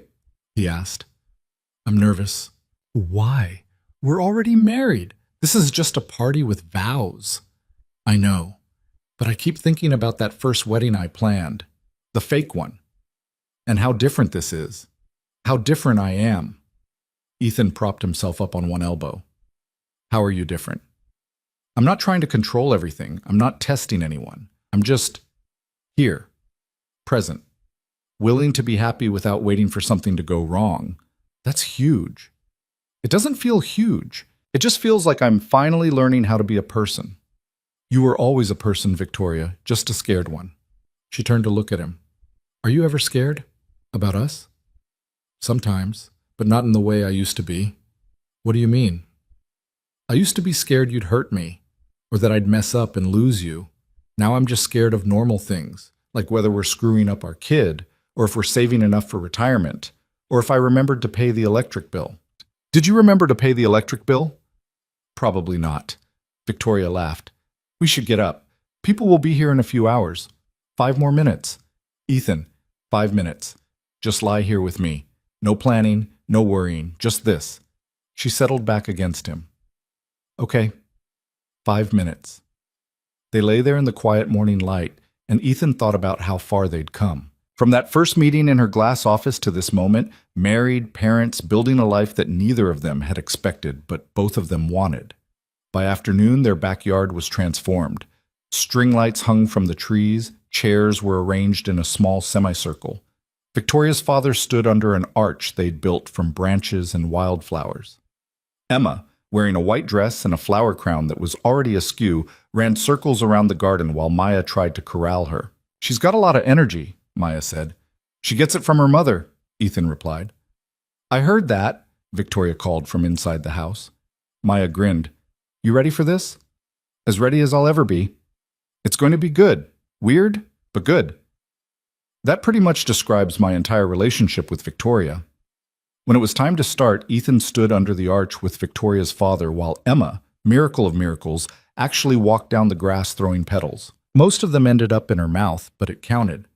Then Victoria appeared, wearing a simple blue dress, her hair loose. She wasn't walking down an aisle. There was no aisle. She just walked across the grass to him, smiling. When she reached him, she whispered, Hi. Hi. Victoria's father cleared his throat. We're gathered here today, and yes, I know that's how every ceremony starts, but I'm old and traditional, so deal with it, to celebrate Victoria and Ethan, not their marriage because they're already married, but their choice to keep being married, which, if you know my daughter, is actually quite an accomplishment. Victoria laughed. Thanks, Dad. I'm serious.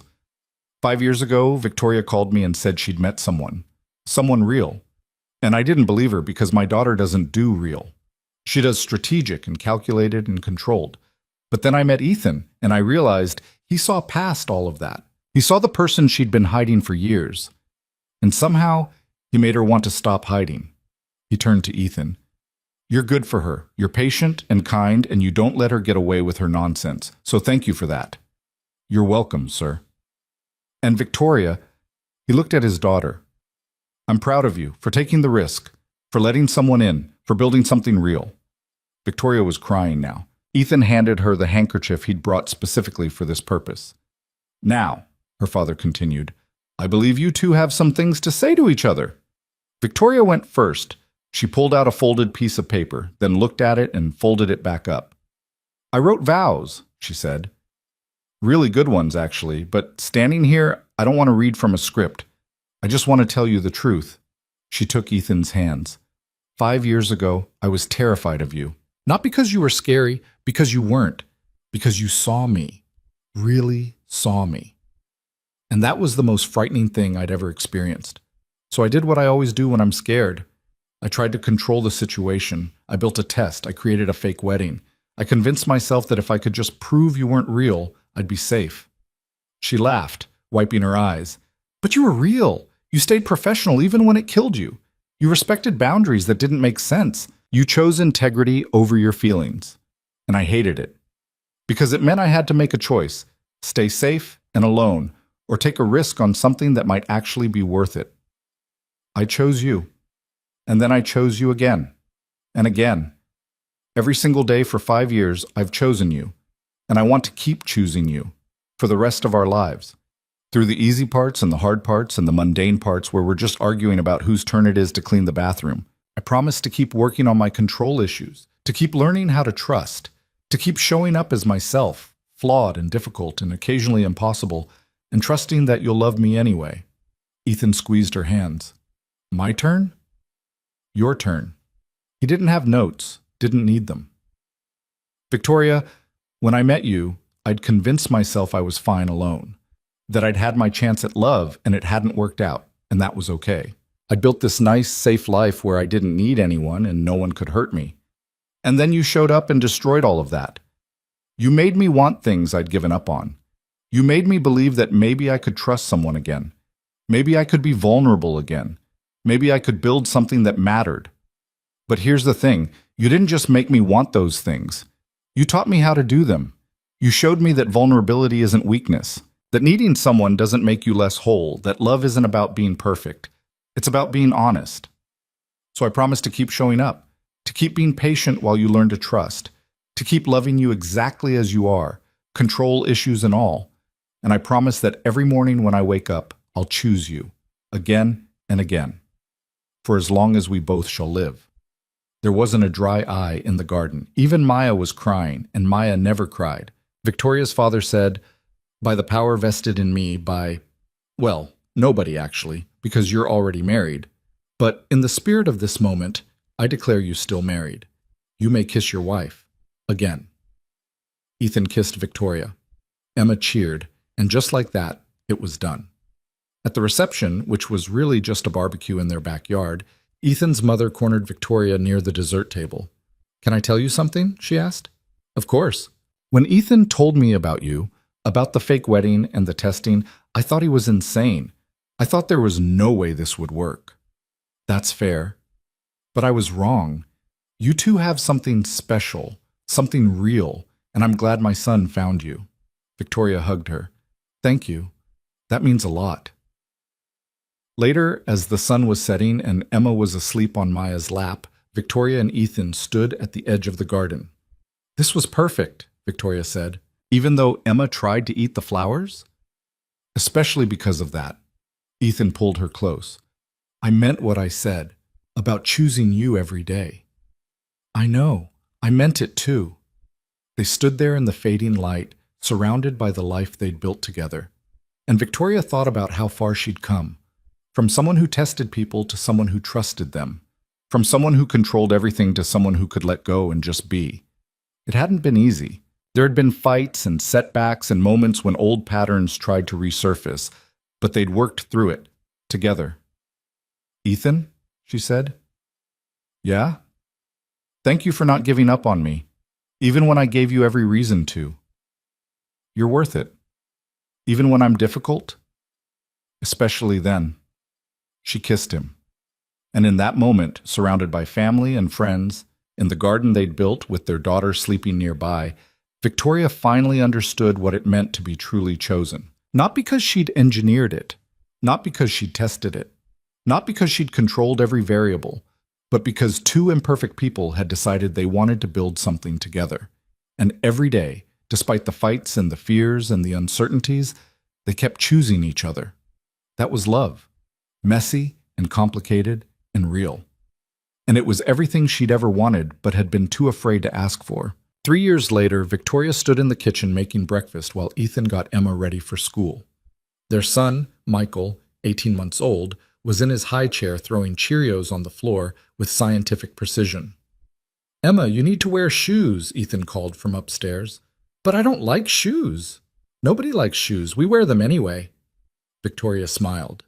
This was her life now, chaos and noise and small people with big opinions. And somehow, it was perfect. Her phone rang. It was Maya. "Hey," Victoria answered. "I need a favor." "What kind of favor?" "Remember how I'm getting married next month?" "Hard to forget, considering I'm your maid of honor." "Right. So, my wedding planner just quit, something about a family emergency, and I'm panicking. Can Ethan help?" Victoria looked at her husband, who was now negotiating with their 6-year-old about the necessity of socks. "I'll ask him. But fair warning, we're kind of in the middle of domestic chaos." "When are you not?" "Fair point." That evening, after both kids were in bed, Victoria broached the subject. "Maya needs help planning her wedding." Ethan looked up from his laptop. "What happened to her planner?"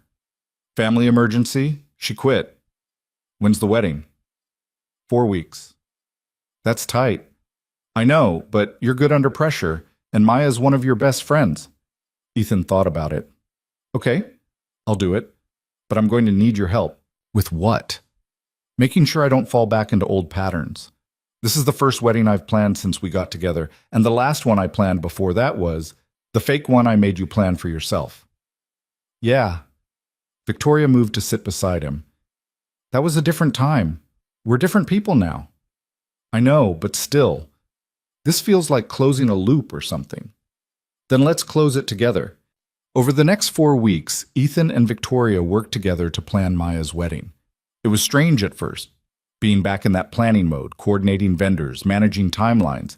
But it was also different, because this time they were doing it as partners.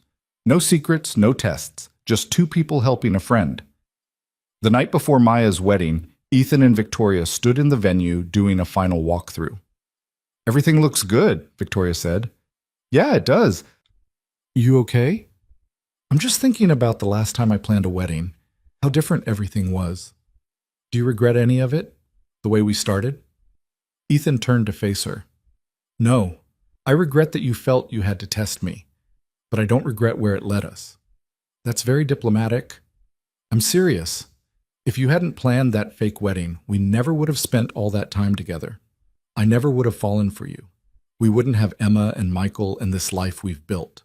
"So you're saying my emotional manipulation had a silver lining?" "I'm saying sometimes good things come from messy beginnings, and we've spent 8 years turning our messy beginning into something beautiful." Victoria leaned against him. "I love you." "I love you too."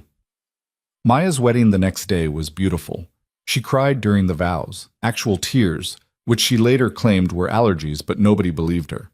Her partner looked at her like she hung the moon, and Ethan, standing off to the side with Victoria, felt a sense of peace.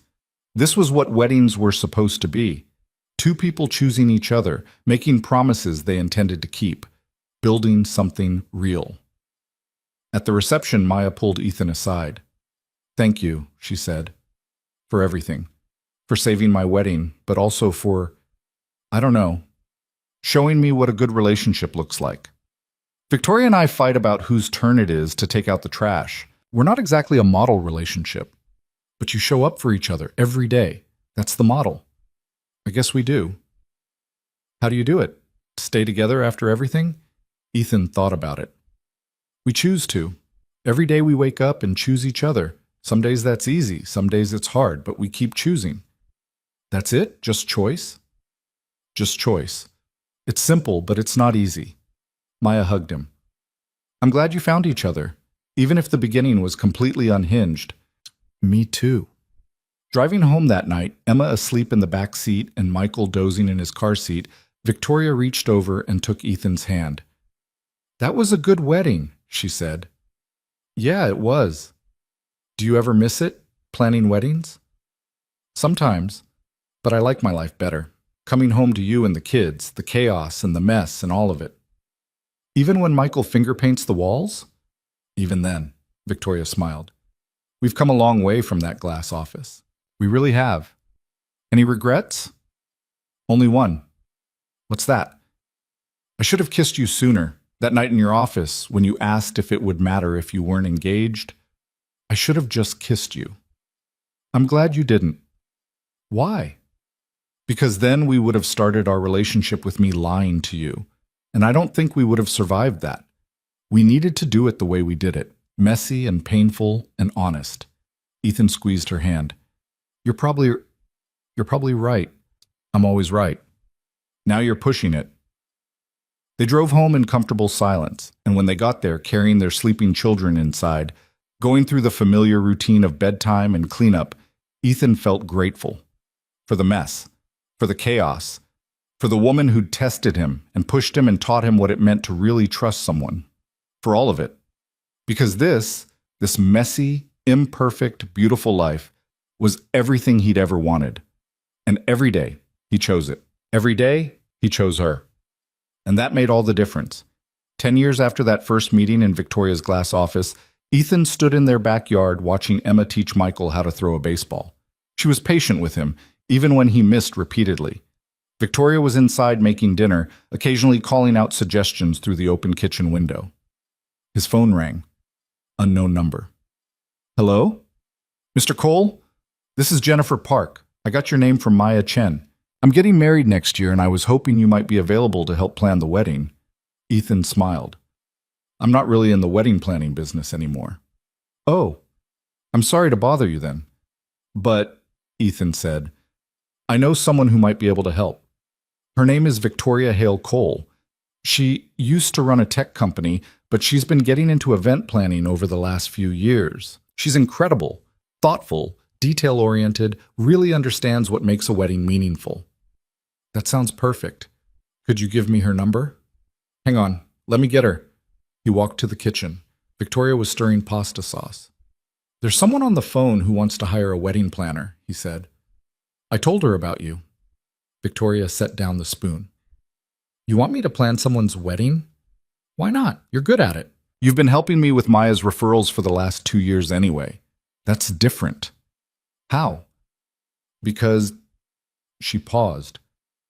Because the last time I planned a wedding, I used it to manipulate someone I was falling in love with. Ethan kissed her forehead. And now you're going to plan weddings because you actually want to help people. Full circle. Victoria took the phone. Hello? Yes, this is Victoria. Tell me about your vision for the wedding. Ethan watched her slip into planning mode, asking questions, taking mental notes, her face lighting up the way it always did when she was working on something that mattered. And he thought about how much she'd changed, how they'd both changed. That night, after the kids were asleep, they sat on the back porch with wine. I took the job, Victoria said. The wedding planning one. Good. I'm nervous about it. Why? Because the last time I planned a wedding, I had all the wrong reasons. What if I mess this up? You won't. You're doing it for the right reasons now. Which are? You want to help people build something real, just like someone helped us. Victoria leaned her head on his shoulder. We did that ourselves, you know. Yes, Maya helped. Yes, your patience helped. But ultimately, we chose to do the work. Fair point. I've been thinking about that a lot lately. About choice. About how every day we choose this life, this relationship, this family. It's not automatic. It's intentional. And you're okay with that? I'm more than okay with it. For someone who used to need to control everything, there's something freeing about admitting that the only thing I can really control is whether I show up and try. Ethan lifted his glass. To showing up and trying. Victoria clinked hers against his. To showing up and trying. They sat there in the quiet evening, surrounded by the life they'd built from a foundation of lies and tests and fear. They'd taken all of that mess and turned it into something real, something lasting. It hadn't been easy. There had been fights and doubts and moments when the old patterns tried to resurface, times when Victoria tried to control too much and Ethan shut down, times when they hurt each other without meaning to, but they'd worked through it because they'd chosen to. Every single day, they chose each other. And that choice, that simple, difficult, crucial choice, had made all the difference. Emma called from upstairs, Dad, Michael won't go back to sleep. Ethan sighed. Duty calls. Want help? Nah, I got it. You finish your wine. He kissed her and went inside.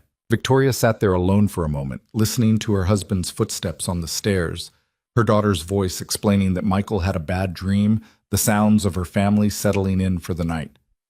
This was her life, messy and chaotic, and nothing like she'd planned.